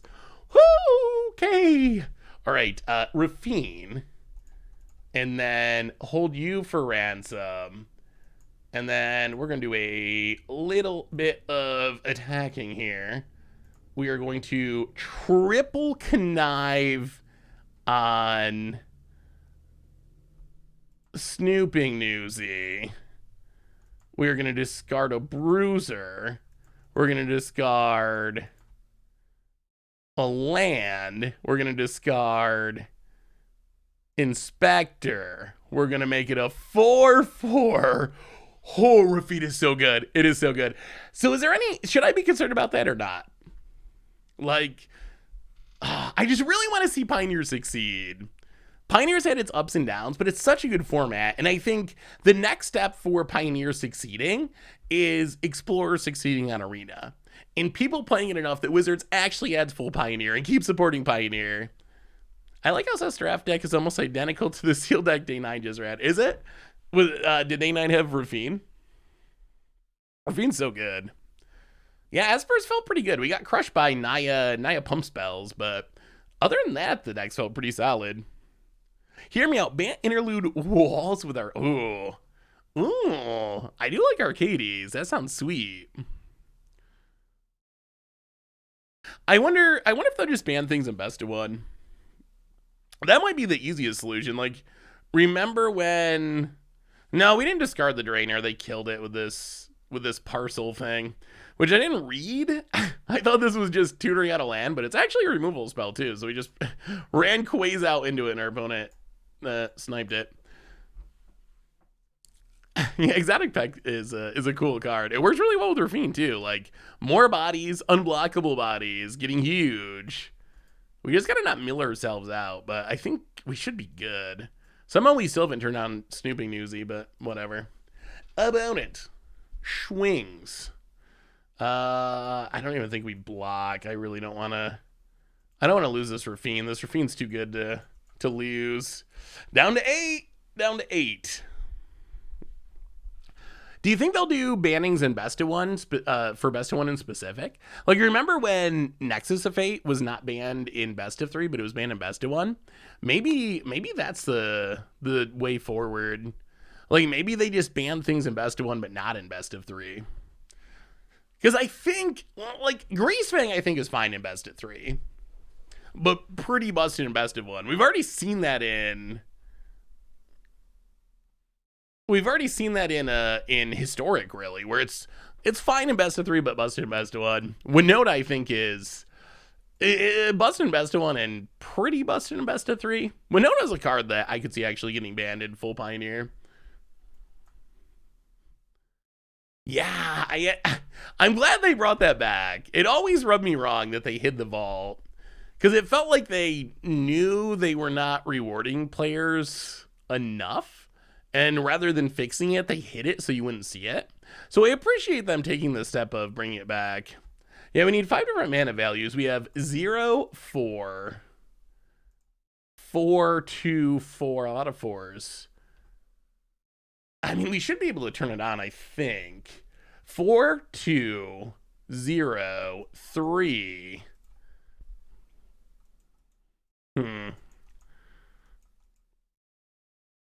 So if we attack with everything, do we win? That's the question. We do gotta not die in the backswing. I mean, if we can turn on the Newsy, we should be good, because we're just gonna gain a huge chunk of life. All right, let's... this can attack. All right, let's inform it. Loot. Discard. Silencer. Oh, we got to be able to turn this on, right? Oh, do we? No. What do we need? We need a 2? No, 2? We need a... 0, 2, 3, 4. Uh-oh. Wait, can we even see our deck? Oh, if we don't turn this on, that could be bad. So we need a 1, 3, or 5, or the 7? Huh. Oh, go to combat. Attack, attack, attack. Newsy. Okay, that's a 5. Yeah, we're gonna discard Evelyn. 1, 2. Hmm.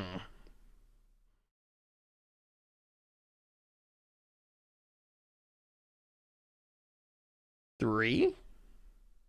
Okay, 7/7 lifelink's huge. Huge, huge, huge. Gaining 7 puts us back up to out of the danger zone. Yeah, Evelyn showing its power as a card to discard. If they'd made them all headquarters, I'd be fine with it. I wouldn't like it as much as Triomes, but at least it wouldn't feel as scattered as it was now. So it would be better if they were all like Xander's headquarters, this one's headquarters, that one's headquarters. All right, pass the turn. Well, opponent's gonna be sleeping with the fishes in just a minute. Evelyn's been good. We don't even have vampires to really go off with it, but it's drawn some cards. It's turned on our graveyard stuff. It's been good. Hold for ransom on the newsy. All right. Sure. And about it. Oh no. Okay. We had not considered the possibility of getting milled out by our own Rafine, but that could be a thing. Opponent gonna go attacking. Gonna go attacking. Okay, little nervous. Do you think that Gates will be legit in Explorer?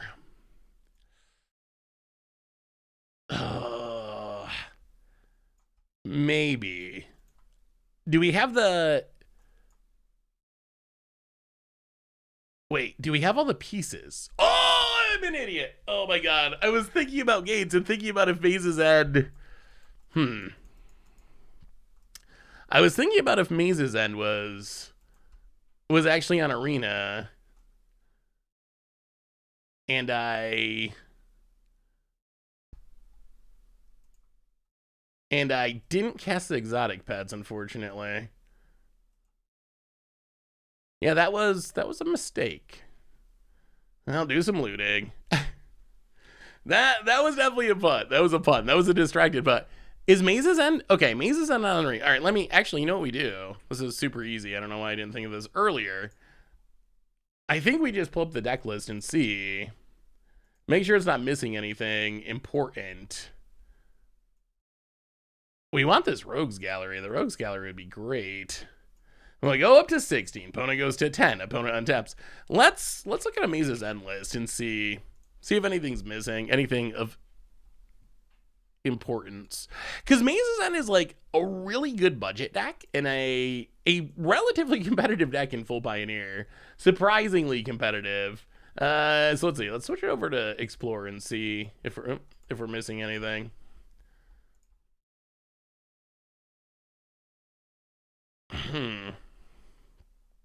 So we're missing Abrupt Decay. That doesn't really matter. That can be replaced. Rending Value, that definitely doesn't matter. Gatecreeper Vine kind of matters, but I think we can find a way around that. So yeah, I'm gonna say that Gates should be I mean, not top tier best deck in the format or whatever, but I think it'll be a legitimately playable deck that will be able to compete and probably be pretty budget friendly. The nice thing about Gates is not only are the gates super cheap, but the payoffs are cheap too. The payoffs are mostly commons and uncommons. Gate Colossus, Gatebreaker Ram, Guild Summit, like those are all uncommons. So really you can build the deck for very, very minimal rares and mythics, which is super sweet. Yeah, let's kill this thing. I think. And then flash this in. We're not going to forget this time. Do some fishing. Oh, we're getting low on clock too, boy. This has been some long games. This is my Explorer deck. 4 Wandering Emperor, 4 Teferi's, Sensors. Oh, yeah, that deck is very, very, very, very good. I think that, I guess we could have done this differently and blocked with a... Well, we kind of want the unblockable fishes. So we dropped a 13. I think the unblockable fishes are better than the other options here. Opponent passes. Kill shot. We'll go to combat. Do some attacking.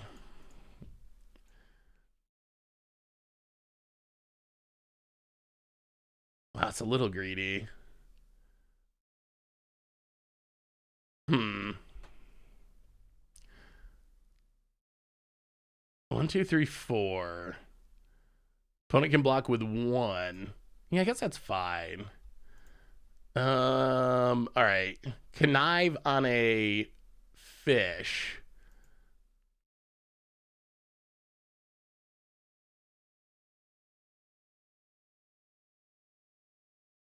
Please don't kill it. Oh, this is gonna be close. We only got 10 cards in our deck. There's actually a legit chance that we mill out here. But yeah, I mean, I think blue-white control. I got a video going up this weekend about what I think are gonna be the best decks in Explorer and like what Pioneer decks can port over to Explorer. But all right. Oh, it just gets fizzled? That's a bummer. All right, that's not great. Not great, not great.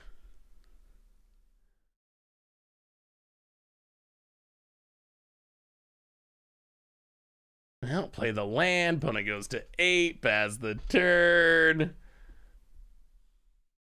But yeah, I think that blue-white control and Winota are the 2 easiest picks for best decks. Lotus Field combo doesn't have the pieces. I don't think there's... So Lotus Field we have, but we don't have the untappers. We're missing like the hidden stirrings and stuff. So I'm not sure it's possible to combo with it. I think that it we've obviously seen it see play as like a ramp spell, you stifle it or whatever in ramp. So we've seen that style of play pattern, but I'm not sure we have the pieces to actually build the combo build of it. Opponent. It's a super close game. We also only got 7 minutes on our clock, which is also not ideal.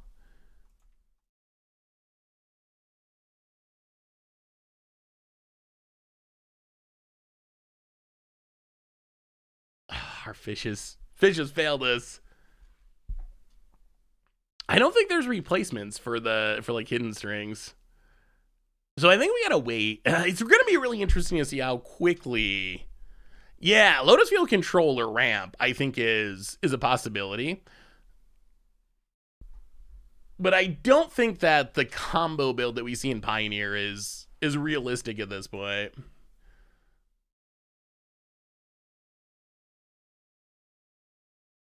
Opponent. So many Throgs.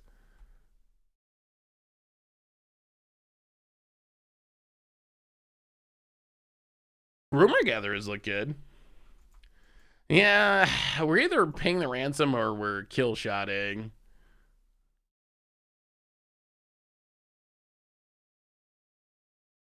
Civil servant. Oh, wait.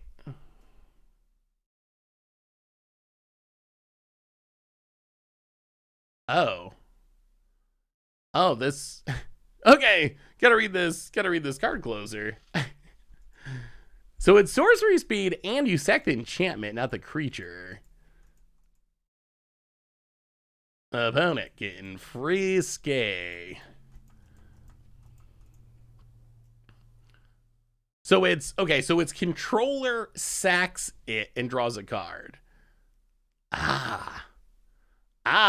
For some reason I was thinking the yeah, I didn't read that. Well, yeah, So reading the common punt, I guess. We're gonna kill shot this big flyer, I think. Actually, you know what? Sure, let's see if they tap.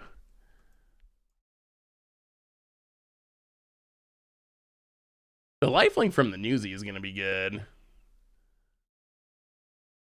Assuming that goes to plan.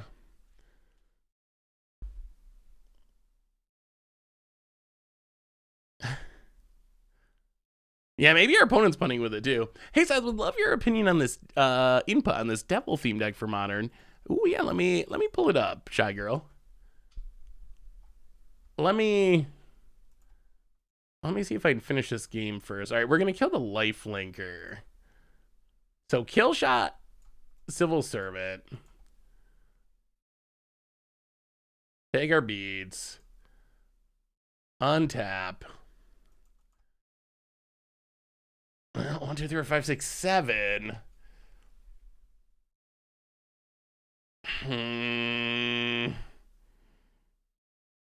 Oh, it's risky. It's risky.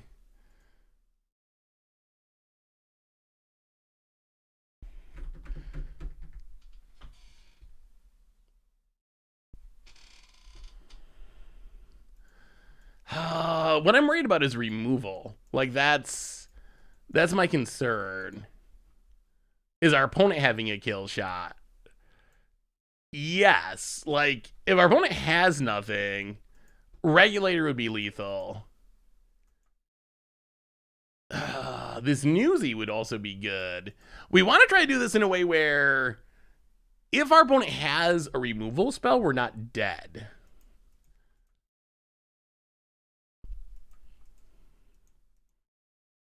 Yeah, that's the upside of.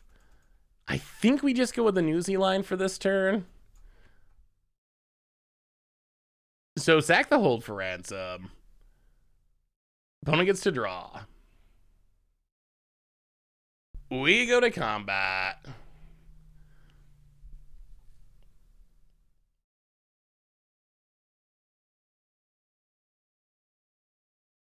We attack. So if our opponent attacks back, we block. Yeah, so we're not dead on the crackback. We connive 1. Discard the land. Yeah. So opponent does have the kill shot. All right. Well, we played around it the best that we could.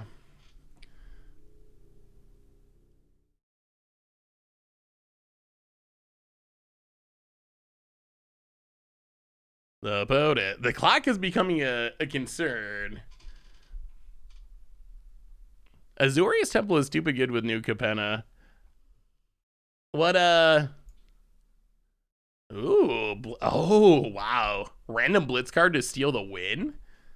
I think this is actually lethal for our opponent. Oh, my goodness. Could never find our finishers, unfortunately. Huh, Rafine's actually kind of been disappointing this game, honestly. This was a super close game, that's for sure. The opponent blitzes in their dorks. And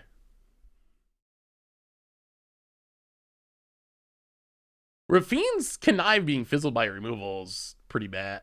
That's disappointing. ETB connives aren't fizzled by removal, but apparently Rafine's is. Opponent swings with everything. I assume this means we're dead, but so we block, we take literally Exaxes. Jeez. All right. Well, gonna have to play fast for this last game, I guess. Oh, wow. Oh, my goodness. All right. Rakdos Hell. Ooh, that looks like a fun take on Devils. I mean, for being a Devil deck, That looks pretty solid to me. Devils are not the most powerful tribe, so I like it as like a flavor deck. The hard part is like we need more good devils basically to really power it up. But I like the plant, like Unearth, getting back Vexing Devils, sweet. There's some good Planeswalkers, some nice little sacrifice synergies or Mayhem Devils stuff going on. So I think that looks sweet. I like it. Definitely a cool like against odds devil deck. I like Mayhem Devil Basilisk Collar and the pinging devils. That's a good way to take down big creatures. So the synergies are definitely super cool. Yeah, I like it. Yeah, Rafine. Yeah, I hadn't really thought through that it could be fizzled. That is disappointing. That is disappointing that it can be fizzled. Yeah, there's just not really many payoffs for Devil Tribal. Was wondering what the stream schedule is. So streams are, well, we're gonna try this. So streams are Monday and, or not Monday, Tuesday and Thursday. There's actually a schedule posted, I think, down below the video, but they are Tuesday in the afternoon, 2 p.m. Eastern time, and then Thursday, 5 p.m. Eastern time, with each stream going roughly around 3 hours, give or take. Yeah, opponent's got a million throngs. Throngs for days. Well, yeah, let's run out Rafine. Doesn't do anything immediately, but it will start to do things. And Ward means it's not likely to die in the near future. One thing I've noticed with these connive decks is we do run out of cards eventually. Like that is a real thing that happens. Opponent. Yeah, good luck with the deck, Shy Girl. Opponent. Well, everyone's got their mana. Tron assembled on both sides.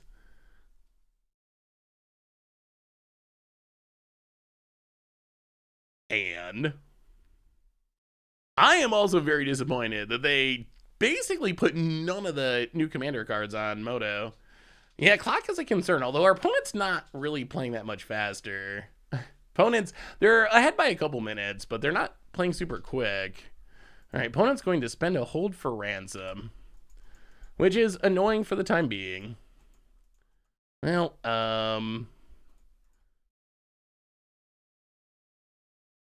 playing format. Discard a island. Play an island. The nice thing is Rafine still works. It doesn't lose all abilities, so we still get to connive when we attack with other stuff, which is sweet. About it. Voice of the Vermin. We finally drew a Rogues Gallery. Now go to combat. Get in with the Silencer. Discard a Evelyn. We kind of want that in the graveyard to get it back in the future. Opponent gonna spend their shield counter. Sure. Well, we will Silencer. Discard the Seraph. Play the land. All right, this isn't looking bad. This Rogues Gallery is going to be pretty good. Red, white, blue, black. Like, we can block with this Silencer and then just get 4 cards back. Oh, Rebel. All right, well, that's annoying. That's a bomb. That's a bomb that we can't deal with. Yeah, that is probably gonna beat us, honestly. Come to think of it, I don't know how we beat a rabble rousing. All right, well, that's bad. Opponent goes to combat. Attacks. Gets a free token. We're gonna die this rabble rousing, I think. We'll see. Alright, so we get to block and kill that.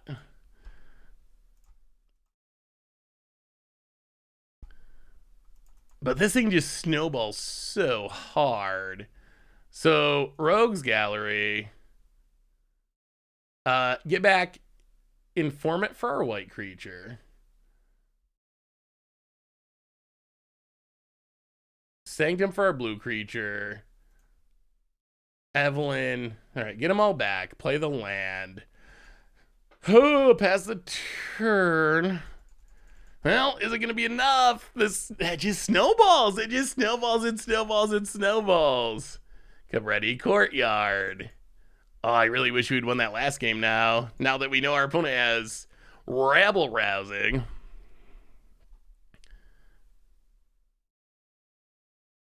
Opponent. Revelers. Yeah, the snowball is just... How do we stop it? Gets in, makes even more tokens. Well, we'll make some fishes. Opponent. Yeah, boy, rabble rousing is... It's busted. It's busted. Well, we'll go to combat. We'll get in with the fishes, but we can't keep up with this. There's no keeping up with this. We will discard a kill shot and the informant, I think, hit our opponent. I mean, I guess we're just in race mode. I guess that's all we can really do is try to race. Regulator. Tap down the Reveler. Silencer. Discard Evelyn. Play the headquarters. All right, we just got to race. That's the only plan. Opponent plays a land. Civil servant. And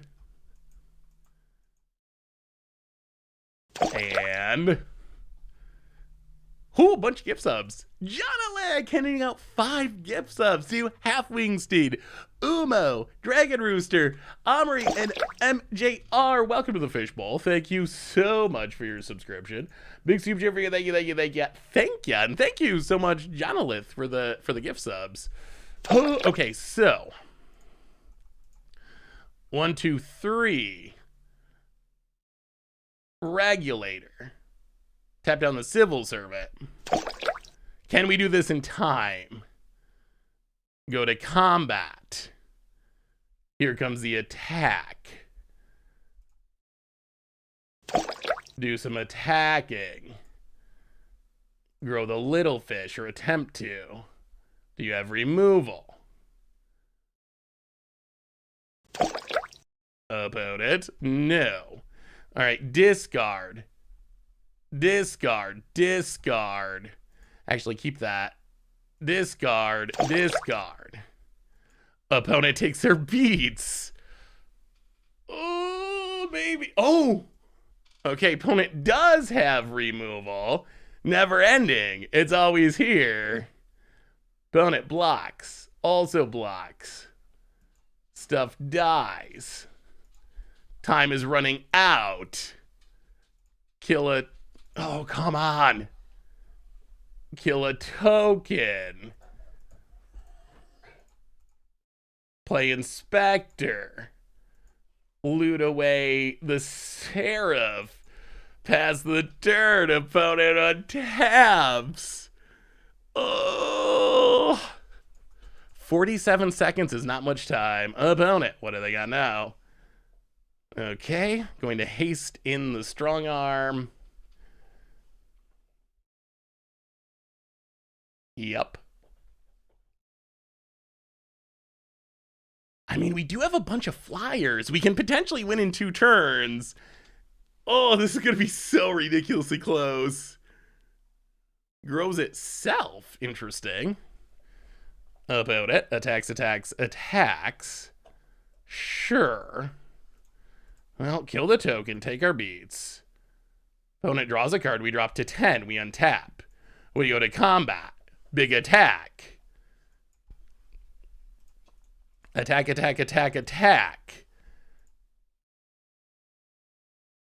Loot onto the Inspector. Discard a bunch of cards. Opponent takes it. Inspector. Connive. Away the inspector. Pass the turn. Oh my god. Oh my god. Oh my god. Oh my god. Oh my god. Oh my god. Oh my god. Oh my god. Opponent plays a land. 16 seconds. Oh, I can't look at chat right now. We gotta go quick if we're gonna do this. The connive might kill us. I'm worried about the connive. Hey, what's up, the Garnigan? How are you? Good to see you. Good to see you. About it. Wow, what a ridiculously close game.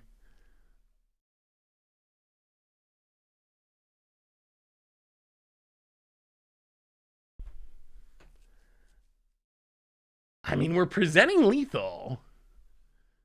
If we can do it without timing out, which is the challenge. Opponent. Reveler, sure. And we can't F6 because we're going to have to kill shot. So we got to kill shot before we F6, which is making it harder. Opponent swings with everything.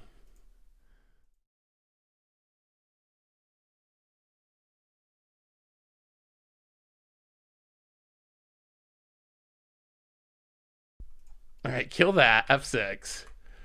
Oh, okay.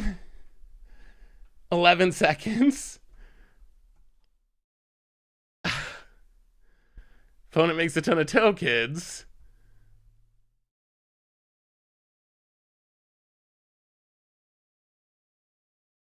I think we're going to die to the connive. Like, I don't think we can connive in time. That's the problem.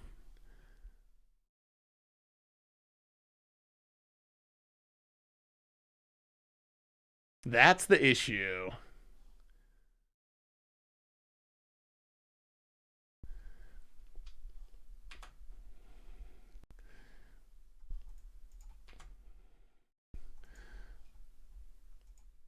Oh, come on!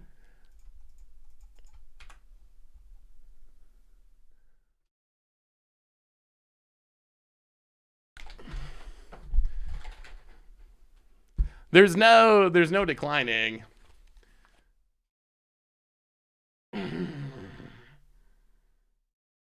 Jeez.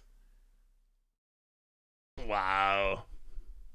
Well, I mean, technically it goes down as a loss, unfortunately. Oh, we were 1,000% to win. I mean, we had lethal like literally on the stack. Wow. So I gotta say, Rafine. We'll do another draft. I definitely don't think we'll make it through. I definitely don't think we'll make it through most of the matches, but we'll draft at least. I gotta say, Rafine was actually like kind of. I mean, that was a win. That was a win in every circumstance other than this one. Rafine was actually like, I don't know. Maybe Rafine's not good in limited. I mean, it's good, but it wasn't nearly as good as I was hoping. Like, it literally ended up killing us. What are you doing with the gifts up to Killer Queen? Welcome to the Fishbowl. Thank you so much for your subscription. Big super for you. Thank you. Yeah, we'll just draft on Magic Online. You never know with Arena when it'll decide to stop working. So what do we get in this pack? A Valving Door. I don't think a very good limited card. Maybe not a very good card, period, but definitely not. Definitely not something I think would be easy to use in limited. Jewel Thief is fine. Foundry Inspector is good. Forge Boss. 4 mana, 3/4. When you sacrifice one or more creatures, deals 2 damage to each opponent once each turn. Random removal spell. Opponent.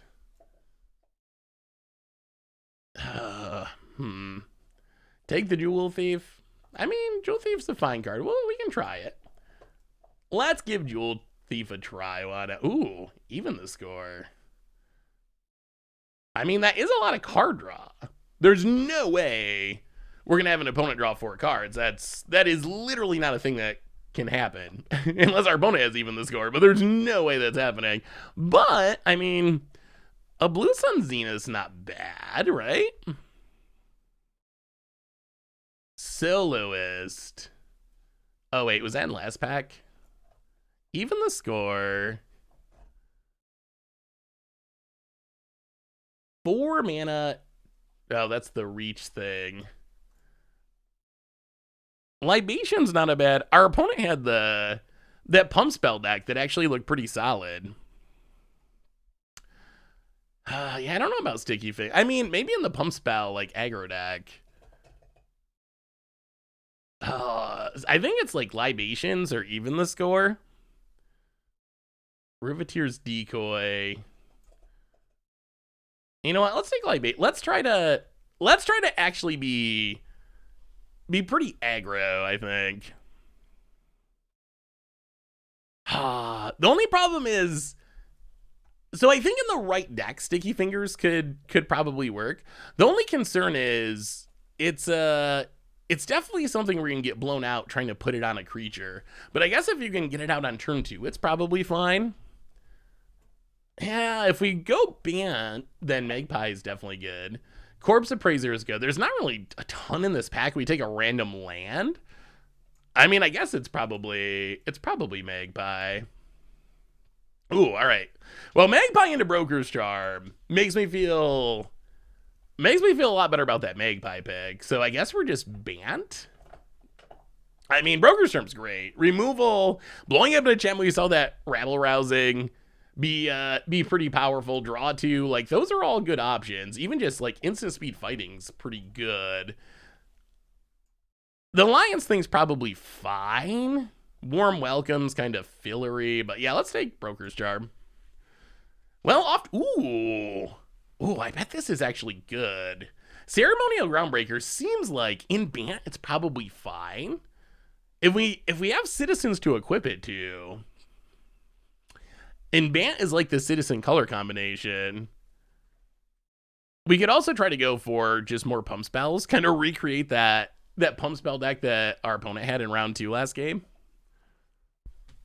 I mean, I guess Civic Gardener's fine, just like curve filler. Yeah, let's take the Shovel. Shovel seems like it should be pretty good.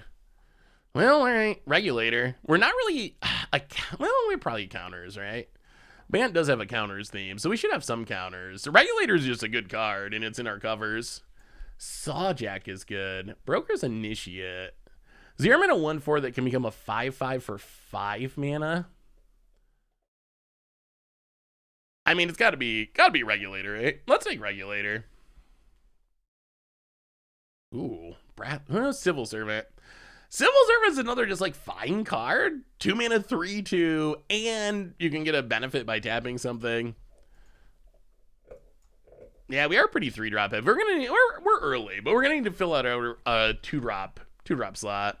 What do you think about Brass Knuckles? Is Brass Knuckles good? Social Climbers, I guess, probably fine, but we really need 2 drops more than 3 drops at this point.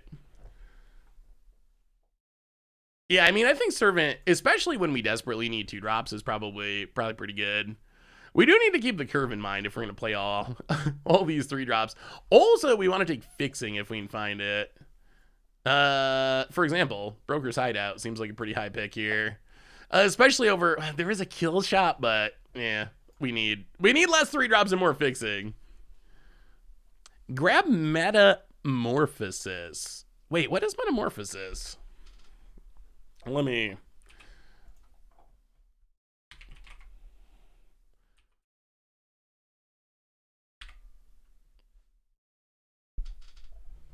Is that the enchantment? The pump enchantment? Yeah, right now we have 1 equipment card, which maybe isn't enough for double strike. The Valving Door comes back. Sack a creature. Count its colors. Get a creature with the number of colors +1. Cast it now. It just doesn't seem worth it to sack Korea. I think you gotta be able to build around it. You gotta be able to build around it. I don't think it's possible or easy and limited. Let's just take Echo Inspector. Not a 3-drop.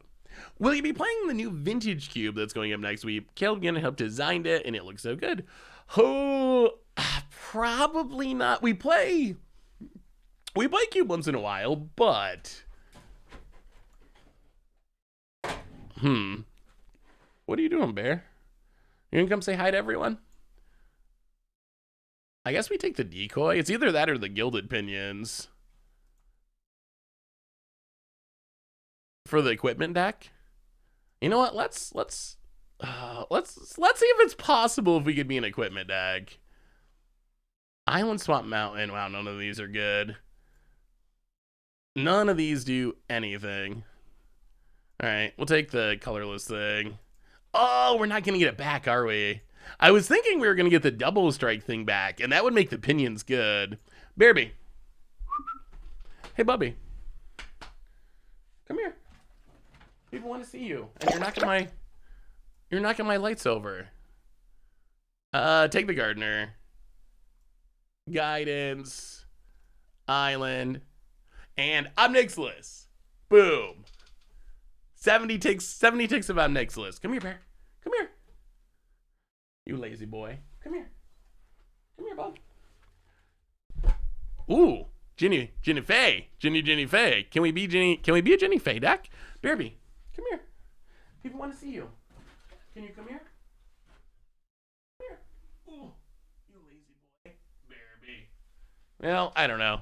Bearby, come here. All right. Maybe no Bear tonight. He's being so lazy. We can play it. I mean, Bant can play it. We played Evelyn in our last deck.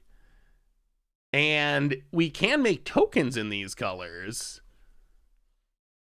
It's probably worth it. The next best option is probably a land. Yeah, let's start the new rare. Why not? Why not? It is another 3-drop, which, oh my god, another 3-drop.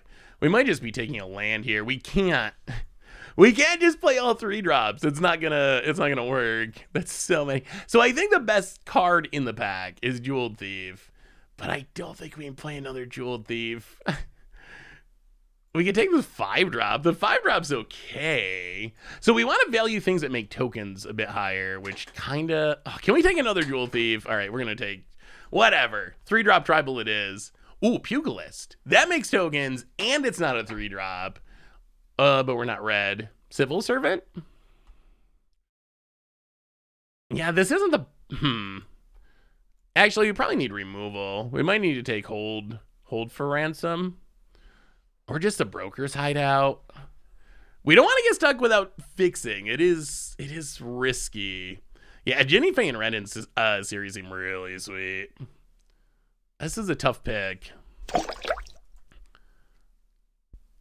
Civil Servant is really good. All right, we'll just try to kill people. Who needs removal if you just kill them? Although we probably need some removal. Hey guys. I have a bug in the opening screen. Arena will relaunch to verify asset contents, and the client loops this matches and relaunches. Anyone have a solution? So the Celebrity Fencer. Wait, what is where's Celebrity Fencer? Yeah, I was gonna say it's not.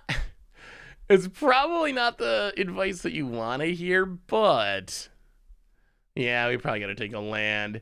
It's probably not what you want to hear, but I think that you probably are going to have to uninstall and reinstall Arena, unfortunately. I think that that's kind of the only option.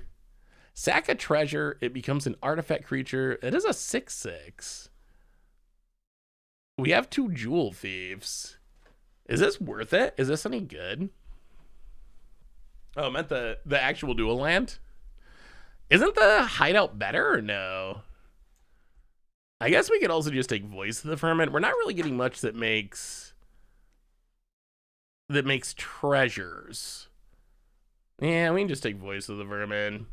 It was good for an... Ooh, there we go. Okay. That makes tokens, and it cares about citizens, and it's in our colors. It's a bummer that we're passing a land, but we're definitely taking Darling in the Masses for sure. 1,000,000%. That is exactly the kind of uncommon we want to see. Bearby. Hey, bub. You want a treat? Come here. Come here. You are so lazy. The people want to say hi to you. They want to see you, Bearby. Come on. I got a treat. You're such a lazy boy. All right, you bum. All right, I don't know if we're actually gonna see Bear. He's so lazy at the moment. If you get Duelist, Voice of Vermin will make you big happy. You really like Duelist, don't you, Rucker?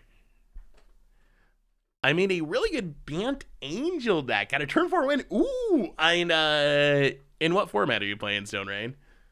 Explorer? Are you playing Gaida? Yeah, Gaida's so bonkers. Oh, another voice. Oh, and another Civil Servant. Huh. Huh. Huh. I mean, I think we just gotta take Civil Servant for curve purposes. Once again, it seems like our colors are open. Masked Bandits, eh? Suspicious Bookcase. Well, man, now maybe we just take this bad removal spell. We probably need... Hey, Bearby, you getting up? Good boy. Good boy. Come say hi. People want to see you. Come here. Come here, bub. Ready? Oh, come on. Oh, come on, big boy. There you go. Can you say hi to people? Here. You can have a treat. Here. Hey, bub. There you go.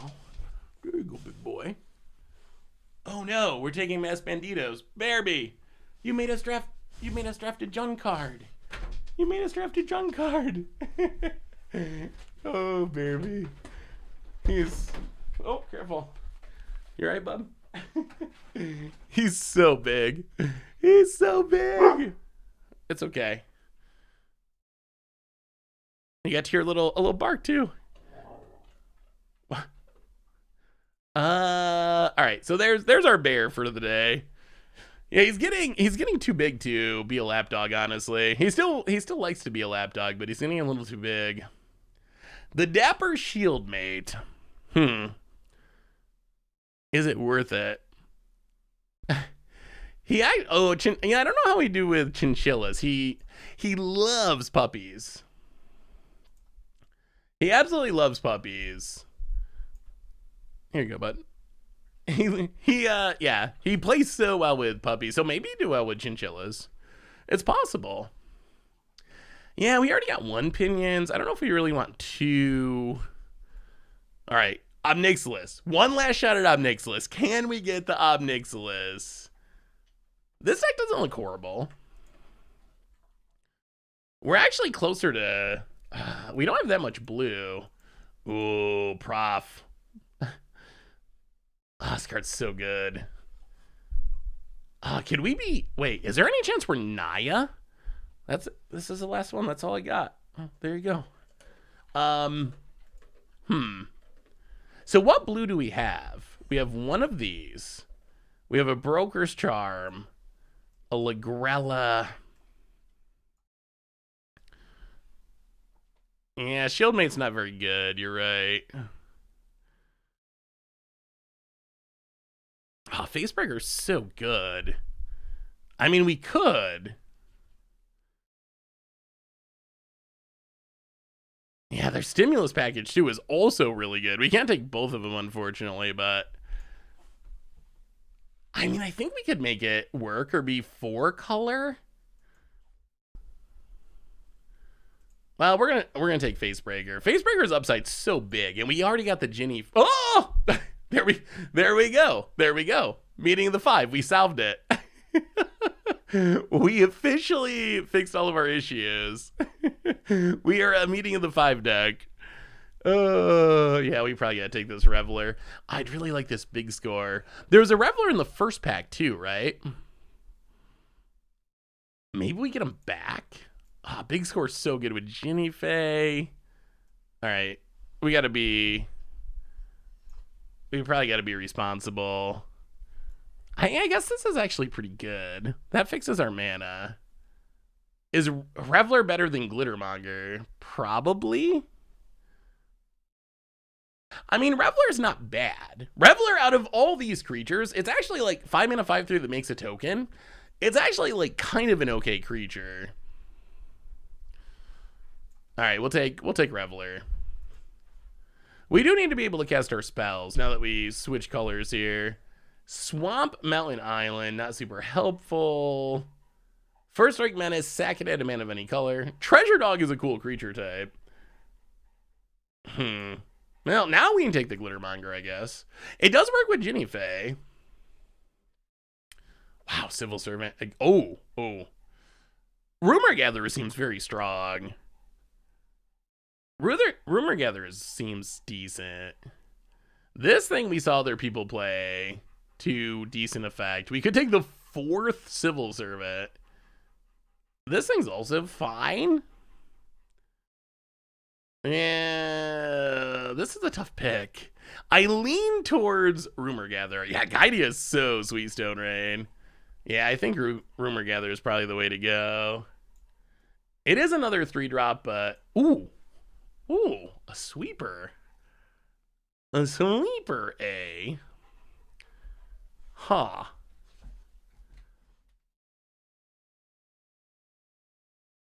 I mean, the sweeper's not like especially good in our deck, but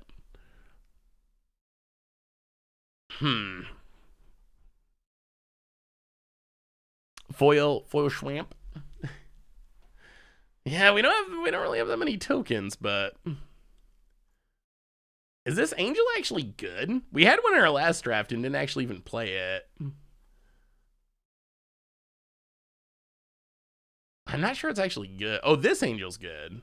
It is a 3-drop. We might actually just need more fixing. Yeah, I think we take the fixing.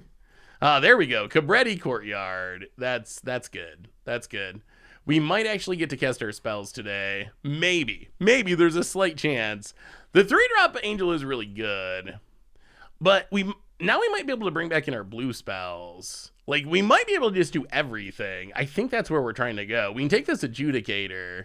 Where's our sideboard? In our sideboard, so we can bring back in Lagrella, Broker's Charm. I mean, I think we're just 4-color. I think we're just full on 4-color. I don't know if it's going to work.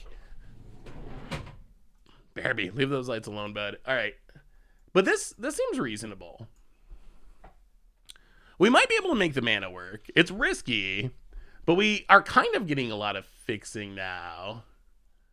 Ooh, prize fight? Treasure 2? Yeah, we probably gotta take this. The Broker's Hideout would be good, but we are getting a decent amount of fixing, and we don't have much removal. And this makes a token that works with our token synergies. Yeah, let's take the removal spell. Okay, another Revelers. Snap pick. Well, we're gonna fix our mana the new way. The new fashion way.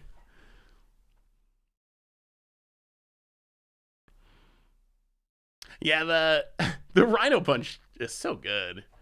Instant Speed Fighting's already good, and 2 mana is a fair price for it, and you get a treasure, so it's kind of 1 mana. Card's actually really strong. I can see this being constructed playable after rotation, or at least like close enough. Yeah, big score. I mean, we're not gonna have much removal, but that was kind of a decision we made. Oh yeah, it does work well with Blitz too. That's a good point. Yeah, fine. We lose Blizzard Brawl and we lose Inscription. So I think with those gone, because Inscription's basically, it's not strictly better, but if you want a 2 mana instant speed fight spell, I think it's better because you get the upside of kicking it. But we haven't even seen a Corpse Explosion. We haven't drafted one. We haven't seen one. So 0 with the moment. Hey, Bearby. Don't get on those cords, bud. Oh, Bear. Oh, Bear knows. Bear knows.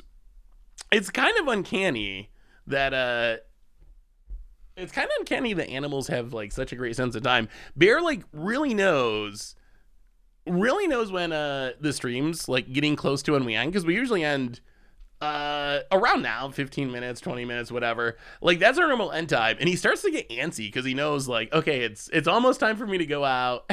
and he starts to get a little bit wild. He does it.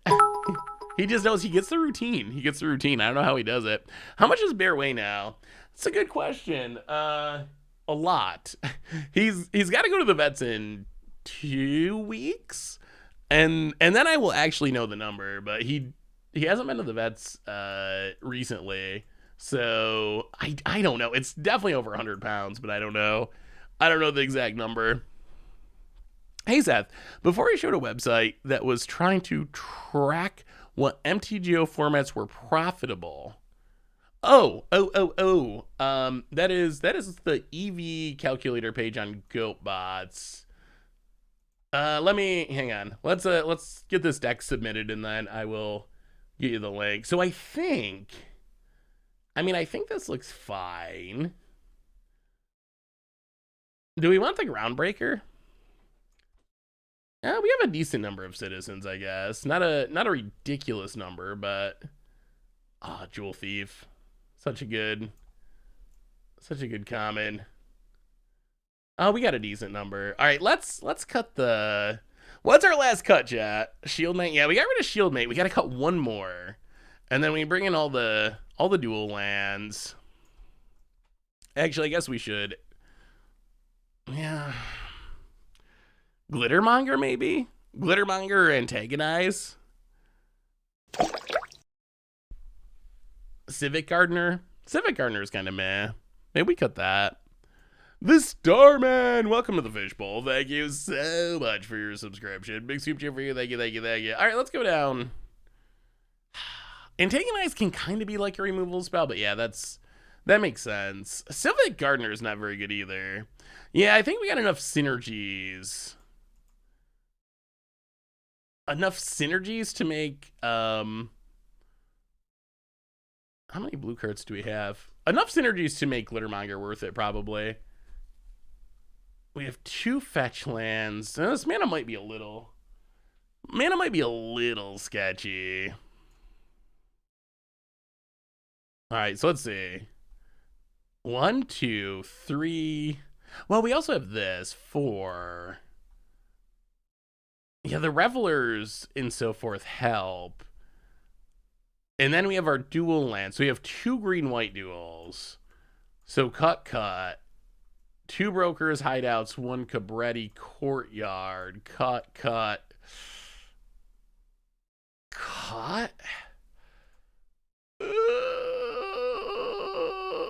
Oh, we get to bring 1 back in. Mass Bandits? Do we want to play that one too? Makes a land green or red. It's just such slow fixing, but leaving Echo Inspector out. Echo Inspector. Oh, I forgot about. Yeah. We want that Echo Inspector. We can go down the Civic Gardener, and then I guess we just go back up a land. Something like that, I think. The mana makes me a little nervous, but all right, here we go. Yeah, we definitely want 17 lands, I think. All right, well, go 4-color pile. Yeah. No, I just had cut 1 too many land. We got 17. I don't know. I feel like this is fine. Hopefully, we have enough fixing. I mean, Jenny Faye's a good card, so I'm excited about that. Facebreaker seems strong. We got a bit of token production to go with it. Oh, the Eevee website. Yeah. So, GoatBots is one of the big Moto vendors. If you go to goatbots.com and go to tools, I believe it's event calculator, And then you can see all the different limited and constructed events. You can see if you click on it, it'll expand it and explain what they're doing. But this is, and then you see the win percentage here. So, for example, a constructed league on Moto, which is what we usually play like on a stream. It's actually plus EV at a 50% win rate. On average, you'll come out ahead at a 50% win rate, 1.28 ticks. And if you obviously win more, you can actually profit. If you win 61% of the time, you're getting 6 ticks in event or whatever. So yeah, that is the one that I use for calculating EV. And then you can see all the limited events over here and so forth as well. Yeah, definitely super helpful for playing Moto. The big takeaway, and I think people don't realize this about Moto because I think the perception's changing, but it has a perception that it's really expensive. In like leagues, so on Arena, you can just play for free, which you're not going to do that competitively on Moto. So that's kind of the upside. You can like earn gold and use that to play an event or blah, blah, blah. But the thing that a lot of people don't realize is on Magic Online, like the leagues are actually just plus EV if you win 50% of the time. Like, so you actually on average come out ahead in a weird way when you consider all the prizes. So even though it like costs more up front, in a lot of ways, if you're like halfway decent and not, I mean, if you're winning 40% of the time or something, it's going to be a disaster and you're going to lose a lot more money if you're not, winning like half the time. But yeah, if you're not winning all the time, it's going to be bad. On the other hand, if you're very good, then that's where you see people who are like grinders, especially, you don't see it too much in the US anymore, just because the cost of living and everything is so high. But you see in like some other countries that people, especially a few years ago, but I think still today, like there's people who grind Moto for a living, like in places where the cost of living isn't as high and like average incomes are lower. You can actually like kind of make a living playing Magic Online if you're good at Magic, which is interesting. Ooh, Corpse Explosion Hill Temper Lunar sounds spectacular. Ooh, all right, that's fine. We got the Revelers to fix our mana. We got a little Jewel Thief. Yeah, I mean, you could do it. You could do it. You could do it in the U.S. as a side thing. I think it would be hard. Like, there's people I think in like South America, for example, who actually like pay their bills and rent their apartments and like that's their full-time job. I think it still goes on. I know it went on in the not super distant past. That was like a real thing. In the US you could definitely do it as like a side gig if you were good. Like I'm sure, I mean, I know a lot of pro players come out ahead on Moto. I don't know how many of them treat it like an actual side gig, but I know a lot of people are like, well, I win a lot of Moto and now my account's worth so many thousands of dollars. So I've actually come out ahead. But yeah, in some countries, you can actually grind Moto for a living. Delver of Farts, welcome to the Fish Ball. Thank you so much for your subscription. Big super cheer for you. Thank you. Oh, chat, I wanted to ask you about this because I mentioned it on Twitter, and I'm sure some of you might have maybe saw it there. But I've been getting really into like weird bluegrass and acoustic punk music. Murder folk. I know there's so many weird subgenres, but acoustic punk, folk punk, anti-folk, whatever you want to call it, alt grass music. So I'm definitely, if you got suggestions, I can put the playlist in the chat. This is where I'm at right now. But if you have suggestions of bands that would be good to add to the playlist, I would definitely love to hear them because I've been getting super into some of this music. Justin Townes Earl. I don't know Justin Townes Earl. I'm gonna have to look that one up. Well, okay. Play the land. Play a Jewel Thief. Go. Oh, so country. I like some. Yeah, I got some Harley Poe on the list already. Harley Poe has some really good songs. Murder folk, I don't know. There's so many subgenres. Maybe we might go too far with subgenres these days. Honestly, I've listened to. I've seen a couple songs. Is there a full soundtrack out for New Capenna? Yeah, there's some Dead South on there. I think Days and Days. Is probably one of my favorites on is probably one of my favorites on the playlist. Murder Folk. The first band I think of when I think of Murder Folk is Amigo the Devil, but really, maybe it's just too sub genreified at this point. But it's like kind of folk, but with often really dark. I've heard people call it Southern Gothic folk, but like it's folk, but like with really dark themes a lot of the time. Now let's do some face breaking, do some jewel thieving, do some treasure making, and yeah, we'll just pass. Ship the turn. Go Bandello's a band I really like too. There's a couple of their best songs are some of my favorites. Nick Cave and the Bad Seed. Ooh, I have to look that up. I know Nick Cave and the Bad Seeds. I've never heard the Murder Ballad album though. About it. All right, his opponent Grixising, crimin it up. Hypnotic Grifter I think is kind of sweet. In the late game, pay 3 to connive it seems good. It grows. It filters away extra lands. 3 might be like a little too. Oh yeah, it is definitely a mythic common. It is living up to its billing as a mythic common. Just blows me away. I definitely like Wizards making more powerful commons though. I think that's a really, really good decision because commons were so weak for a while.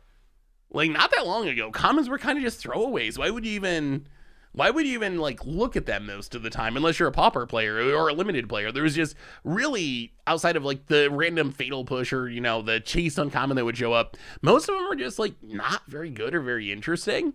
But that's definitely changed. Now the commons have like if this. Oh come on now! Oh. Come. Aww. Opponent got the Obnixilis. Oh, that's so expensive. I have 2 Obnixilises. Oh, Obnixilis is so much money on. It's so much money. What is the current Obnixilis price? Is it up to 100 yet? Oh, it dropped a little. It's down to 40. It was 65 when we started streaming, so people have opened some of them. Still pretty good. Still pretty good. Well, we will lose 2 life. How do we get out of this? I mean, our opponent also has a 4/4 body dropper, and we don't believe in removal. I guess this Facebreaker does have Menace, which is something, but we need to find a way to get a counter on something. If we can get a counter, then Regulator can tap it, and we can try to kill. Like, if we can get rid of Obnixilises, we can win. Yeah, Devil Token, Hiss and Boo. Oh, come on. What a way to go out. Adjudicators. That doesn't do anything.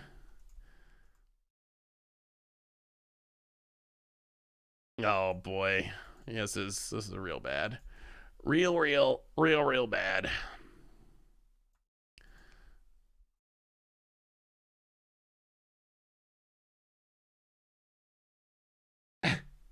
Hey, thank you, Mr. Claus.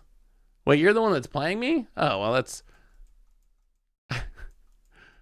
Well, now you know what's in my hand. You know, I need to draw something with a counter to tap down your devils. Nice open, by the way. I think you already won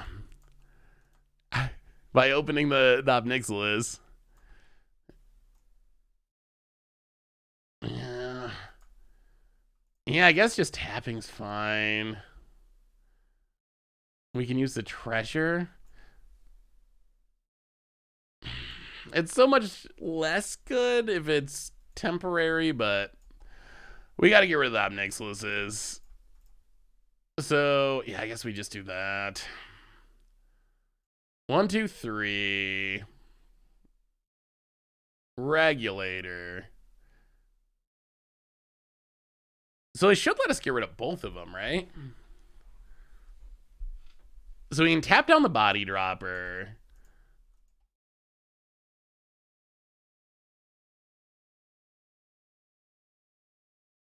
Menace and trample. Yeah, kill you. Kill you. I mean, this works. We don't get a treasure out of our professional face breaker, unfortunately, but not bad, not bad, not bad. No, we're honestly, I've talked about this before. I honestly don't really mind. Like, I'm not someone who cares a lot about stream snipers. Personally, like, it's someone watching the stream. My goal for streaming is kind of twofold. I would like people to watch. Obviously, that's kind of goal number one. Obviously, goal number one is I like hanging out with all you. Like that's the main reason is we get to hang out and chat and have fun. But honestly, if someone ends up in the stream because they're my opponent, I'm fine with that. It can be annoying if someone like abuses it. Do you remember there was someone, I think they ended up getting banned from Moto maybe. But do you remember the person? I don't remember their name, but there was someone that would come in and like really, they were like really snarky about it and would like just go over the top and like boast about how they were like looking at our hand and how they were winning because they could see the cards in our hand. I don't know if you remember that person. It went on for like quite a while, and then I think they ended up getting banned from Moto or something, or banned from Twitch. Yeah, that was a while ago. But I mean, a viewer's a viewer. That's my theory. Well, go to combat. Do some attacking. Plus, like, really, if I was playing a tournament or something, I would probably feel different about it. Like, if the goal was to qualify for a pro tour or whatever, then I would probably feel like, okay, like, I'm going to try to take steps to make sure people don't stream snipe, but we stream to have fun. Huh. How do we not get body dropped here? This body dropper has been very impressive. Opponent, like, sacked 2 bad creatures, and I mean, I guess it's also impressive because we didn't really draft much removal. Which making it tough. Well, okay. 1, 2, 3. Rumor Gatherer. We also haven't really drawn any lands. So play Rumor Gatherer. Play Civil Servant.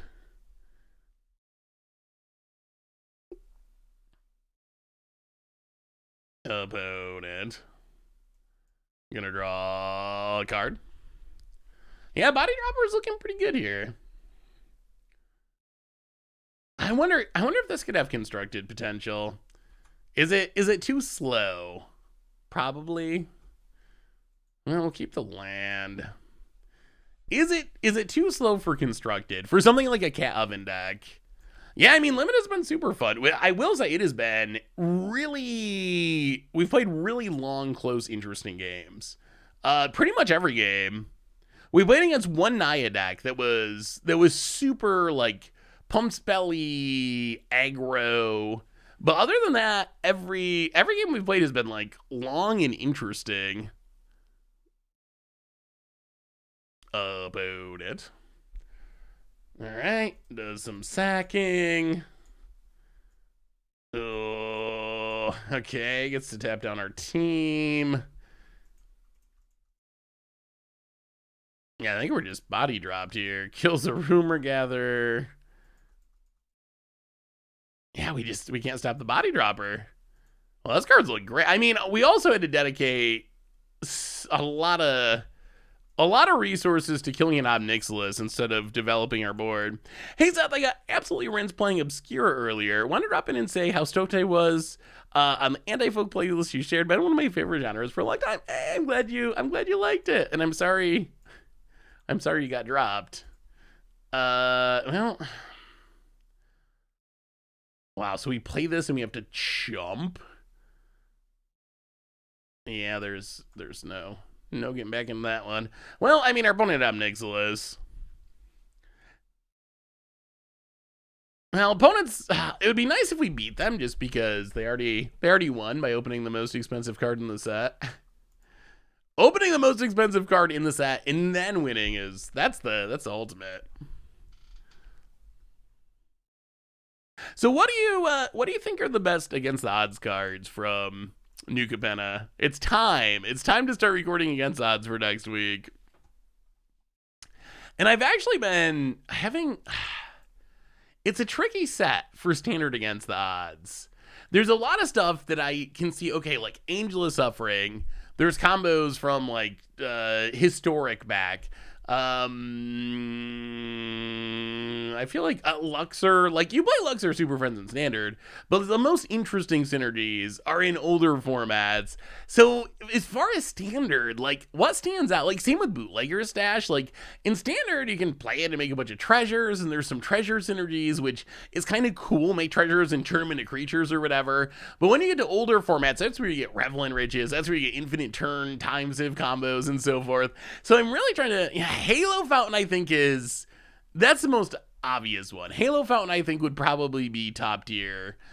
Arcane Bombardment, I think, could be a cool deck, although the only thing about Arcane Bombardment is I noticed it on, when we played it a little bit during the early access stream, is it's like, it looks like an Izzet deck. When you first see it, it looks like an Izzet deck, and people are just so burnt out on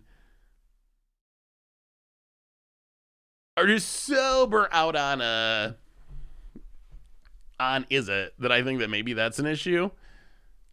Yeah, Angel of Suffering I think is a cool one for whatever, historic, pioneer, modern, like older formats. Halo Fountain's definitely top tier, I think, for standard.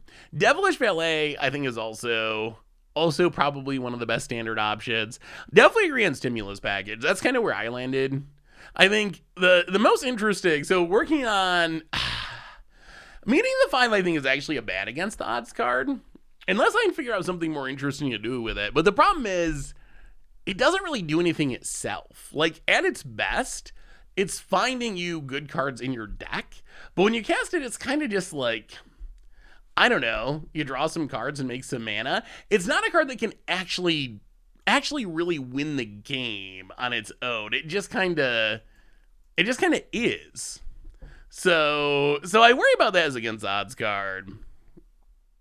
Niv-esque. Yeah, I can see that. Like, I don't think Niv is a great against odds card either for the most part, because it's kind of like an interesting deck building exercise, finding the right cards that work with it. So the deck building process, I think, would probably be very against the odds, but I think the actual, like, gameplay of it probably wouldn't end up being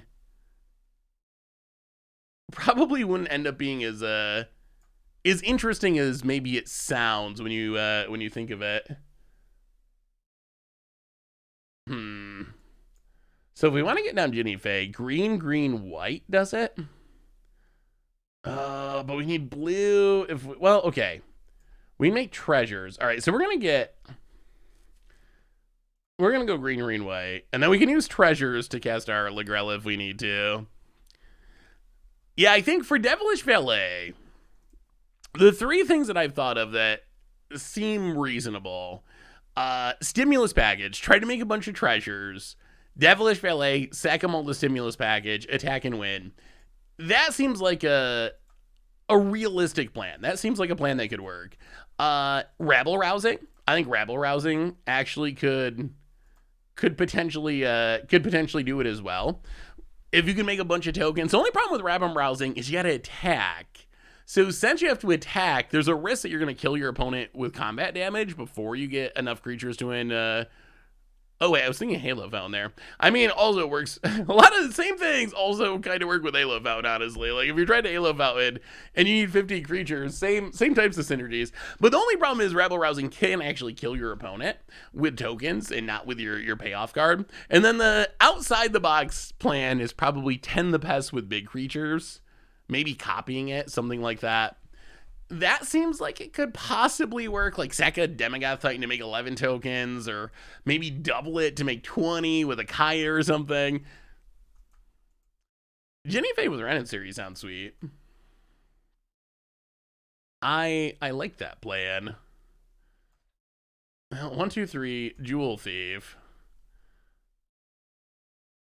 Make a token, which will be a hasty cat.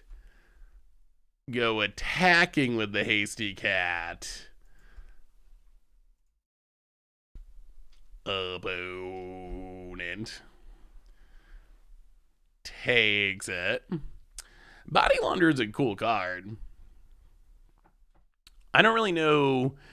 That could be a modern against odds card. You can loop it with Karmic Guide. So maybe like modern combo. In standard, it feels kind of just like a value weak card to me. Oh, Ginny Faye is like such a cool commander. Also a good 99 card for something like Renensary or really any token deck in its colors. It's going to be a sweet 99 card. Opponent. We'd like to draw land. Hey, there's a land. All right, so play the land. Guided Pinions. Make a cat, I think. Ginny Faye's kind of going off, and then we can put this on Ginny Faye. Go to combat, and I think we push with everything, I think.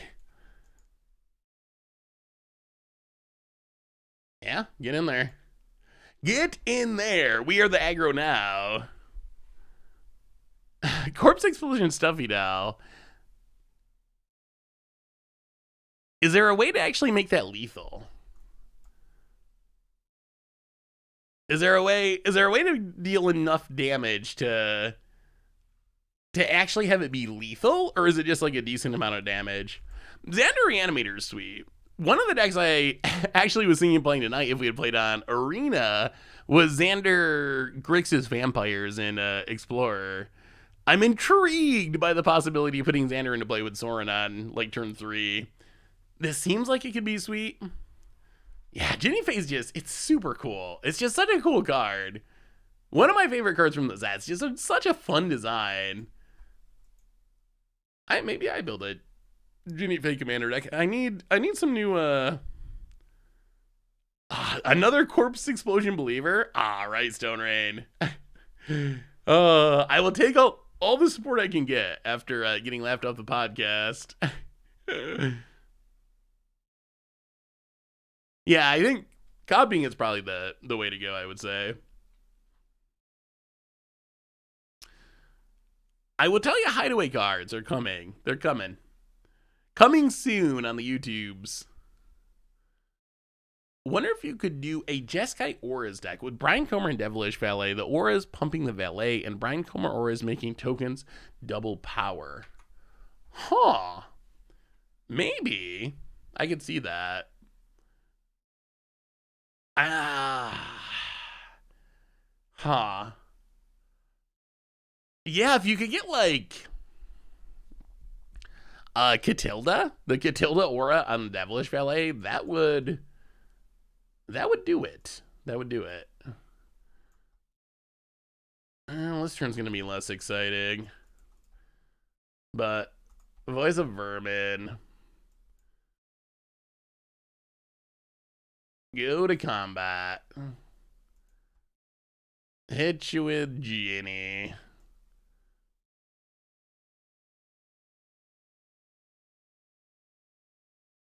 About it. Takes it.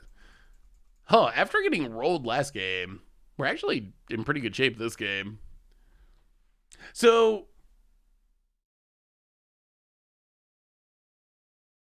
do you have any suggestions? I want to build another commander deck or two before GP Richmond, which, by the way, GP Richmond, about a month away. If you happen to be there, come say hi. Bring your commander decks, and we will have some fun. But I got to figure out another couple of commander decks to build. I kind of want to build a Commander Legends 2 deck because it's pre-release weekend, so I should be able to like get the cards from Command. Of course, 2 Nixiluses. So I should be able to get the cards from Commander Legends 2. So maybe I'll wait until we see Commander Legends 2 and try to put together a list from a Commander Legends 2 commander. Opponent kills our shield thing, gets a bunch of Nixiluses. Seth, your content output has always impressed me. Can you give me a rough timeline of your day as far as content creation goes? Fubix.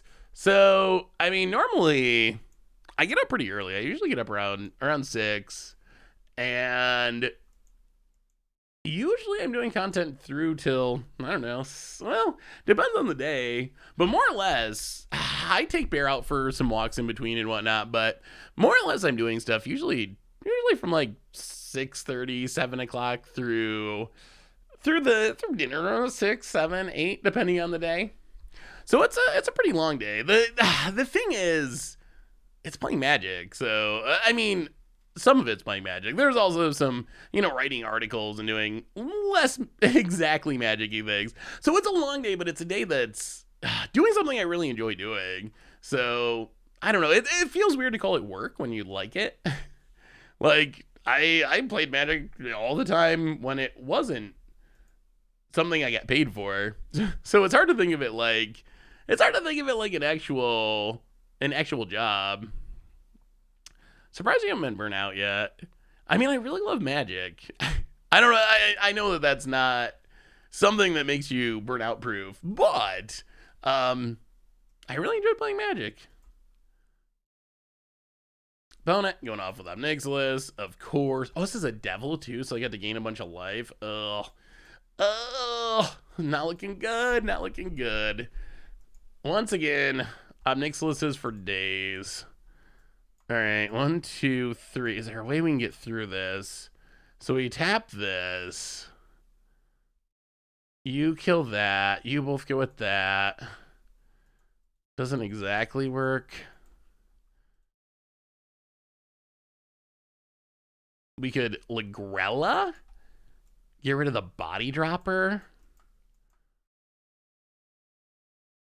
That might be better.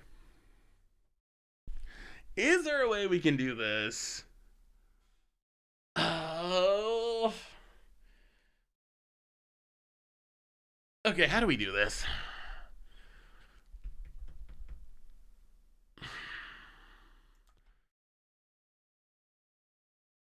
I wish we could do multiple things. Doing one thing's annoying. All right, 1, 2, 3. So we tap this. This takes down this. These both attack that. This is going to block this, put a counter on that. Well, I guess that's fine. And then next turn, we can get rid of all the body dropper stuff with the Ligrella, hopefully. All right, so tap body dropper. This doesn't quite get rid of both Nixiluses, but it gets us quite a ways towards it. I mean, I guess we could also not attack with the cat. And if our opponent blocks, this is still going to be at 2. Yeah, yeah, let's keep the cat, actually. Let's do it like that. I think that's fine.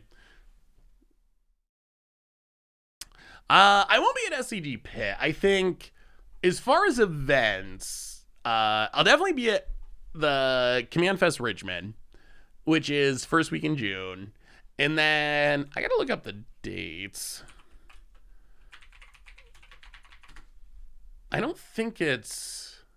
Okay, and then July, they're doing July 8th, they're doing a SCG Con in Syracuse, which is close enough that I should be at that one. So those are the 2 events I know I'm going to. Unfortunately, I usually try to go to Vegas, but the Command Fest schedule this year is really condensed. It's like every weekend in a row for 2 months or something. So Vegas is right after Richmond. There's just no way with everything else and Bear and all this stuff that there's just no way I can go to Richmond and then go right from Richmond to Vegas. I would not get any content done. And I don't know if Bear would survive. I don't know how Bear's going to do without Bear. Like, he really just likes to be around people. He especially likes to be around me, but he likes to be around people in general. I don't know what he's going to do with me going away for for Command Fest Richmond. It'll be interesting. So that'd be the first time that I've been like gone from him for a few days in a row since he's came around. Oh, I'm gonna take him somewhere. I'm not gonna leave him here by himself all weekend. No. That everything will be eaten. He chews on everything. Oh my goodness. Yeah, he literally would probably eat the entire house. Honestly, he actually. So I take him over sometimes in the afternoon stream to play with his brother, who my sister ended up getting his brother, Ruckus. So I'll bring him over sometime, and they'll play while I'm streaming. And he actually ate the siding off the wall of her house, like straight up pulling pieces of it off. So he really would eat the entire house. Command Fest Richmond is the first weekend in June 3rd through 5th, something like that. So first weekend in June, I'll be there. I think I'm getting in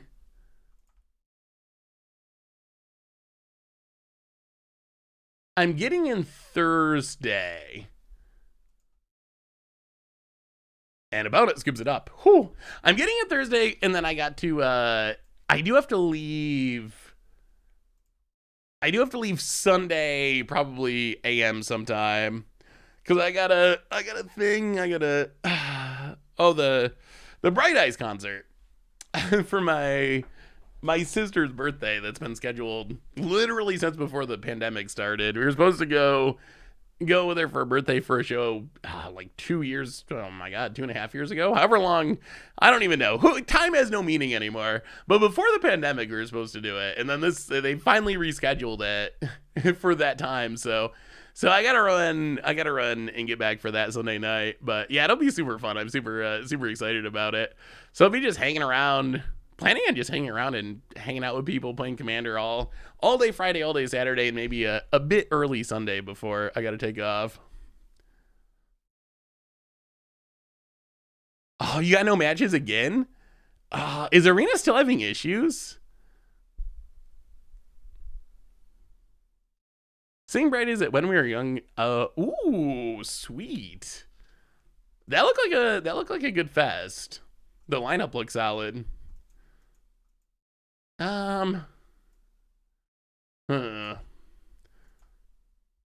Actually, Bright Eyes I've never seen. I've seen a lot of Saddle Creek bands back in the day.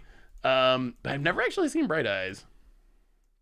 So it'd be kind of interesting. I used to like Bright Eyes a lot. And I still like some of Bright Eyes albums. I don't especially like their more recent stuff. It's all right, but I think whatever, Lifted and that era was. I still like some of the songs from that era. So it'd be cool to see though. Did I ever show you this Mono White Reanimator deck? Ooh, budget Mono White Reanimator. I don't think so. That doesn't sound familiar. Well, we're hitting our land drops at least. Let's just run out the shovel, break some ground. I have not played a Sigarda Summons. I haven't played Sigarda Summons at all.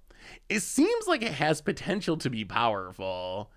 I like the synergy with Invoke Justice to get a bunch of counters on stuff to turn on Sigarda summonings. That's actually. Oh, how do you always draw an opponent? How every single time do you have Mob Nixilis? Why? How? I don't get it.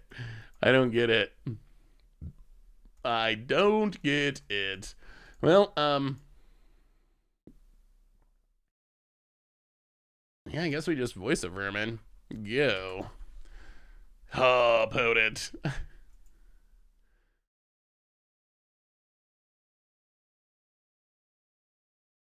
Yeah, we don't have any red cards. What do we need red cards for? Well, if Arboni has 2 Omnixilises, oh, they're rich. That's retirement money. When it enters a battlefield, it connives and return a non-land permanent to its owner's hand. A little they're going to ultimate this Obnixilis. I don't think Obnixilis is great in limited, but it seems pretty good here. About it. Takes up. All right. Yeah, this is going to be a draw 7 here in a minute, and I don't know if we're going to be able to stop it. This card seems pretty good. All right, Voice of Vermin Part 2. It's back. Stop bouncing it. Broker's Hideout. Grab a Plains. Pass the turn. Where do you live on? You just gotta, you know, tighten your belt, McIntyre. Spend wisely. Seems possible.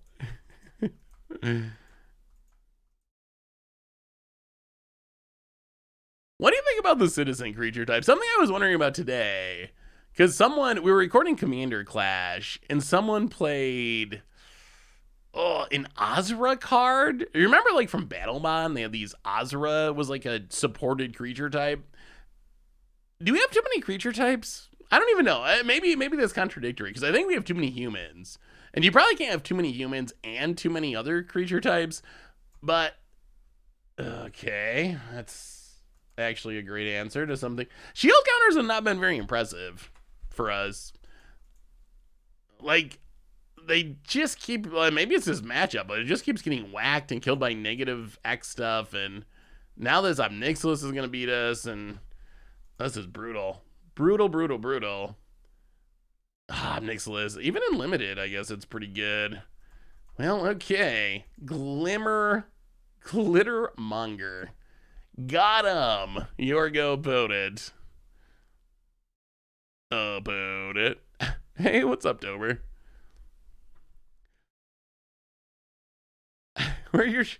Hey, we're playing the program that works, Tomer. We were going to play Arena, but Arena wouldn't work all day. So we decided to go with the spreadsheet magic, but the spreadsheet magic that actually let us do a draft.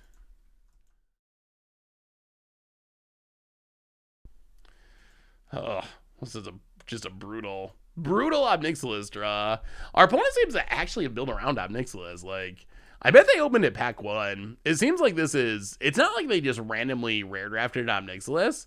It seems like they opened Obnixilis early and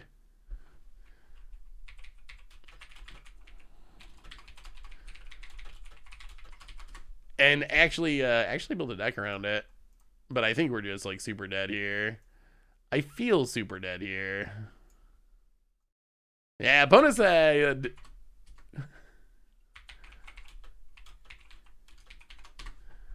they did get in pack 1 and that they actually screamed. Which I can't blame them. That is the best open in the set.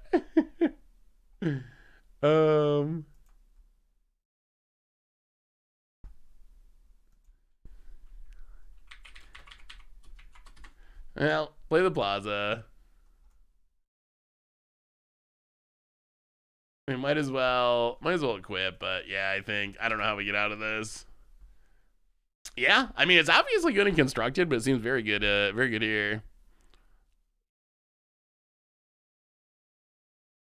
Yeah, I was thinking it would probably, yeah, good game. Oh, but at least we went out drawing cards. Yeah, I'm surprised. Honestly, I thought it'd be really good and constructed. Did not peg it to be a broken limited card, but it was good there. Or maybe our deck was bad there. I don't even know. One or the other. I think, though, everyone, that's probably going to bring us to the end. I know we didn't finish the whole draft, but we got to see a good Obnixilis beat down. Like, what could be more Streets of New Capenna than getting beaten down in a draft by a Obnixilis? I mean, that's got to be the perfect way to go out. So we didn't get to play Constructed today, but we got our annual. Well, biannual, triannual, quadrannual, whatever. Every set we do a limited stream usually. So we got our limited stream for Streets of New Capenna today. Next week we'll be back, planning on streaming Tuesday and Thursday, and we'll be checking out Constructed. We have a ton of sweet Constructed stuff to play. More importantly, in the meantime, on the YouTube channel. Well, you can check out the old streams on the replay. On the normal YouTube, though, first gameplay of Streets of New Capenna actually going up tomorrow. So it's happening very, very soon. Ooh, corpse explosion. Ooh, I do love me some corpse explosion. I like the lightning skelemental tech. That's a good one. That's a good one. All right, we have another believer, Tailspinner lore. I like it. And one more reminder that our sponsor today is Card Kingdom. And if you need some magical cards, you can get them over at cardkingdom.com. Even get a free goldfish sticker. Just let them know you want one in your order notes, and you can check them out. Most importantly, thank you to each and every one of you. Seriously, everyone. I know we can play Arena tonight because of the crashes and all that stuff. So it's a little different. I know you're playing limited rather than constructed. But y'all are amazing and awesome and spectacular. And I love y'all. So have an amazing night. Have a great weekend. And I will see you next week for some Streets of New Capenna in Constructed. So until then, have a good one, everyone. And I will talk to you soon.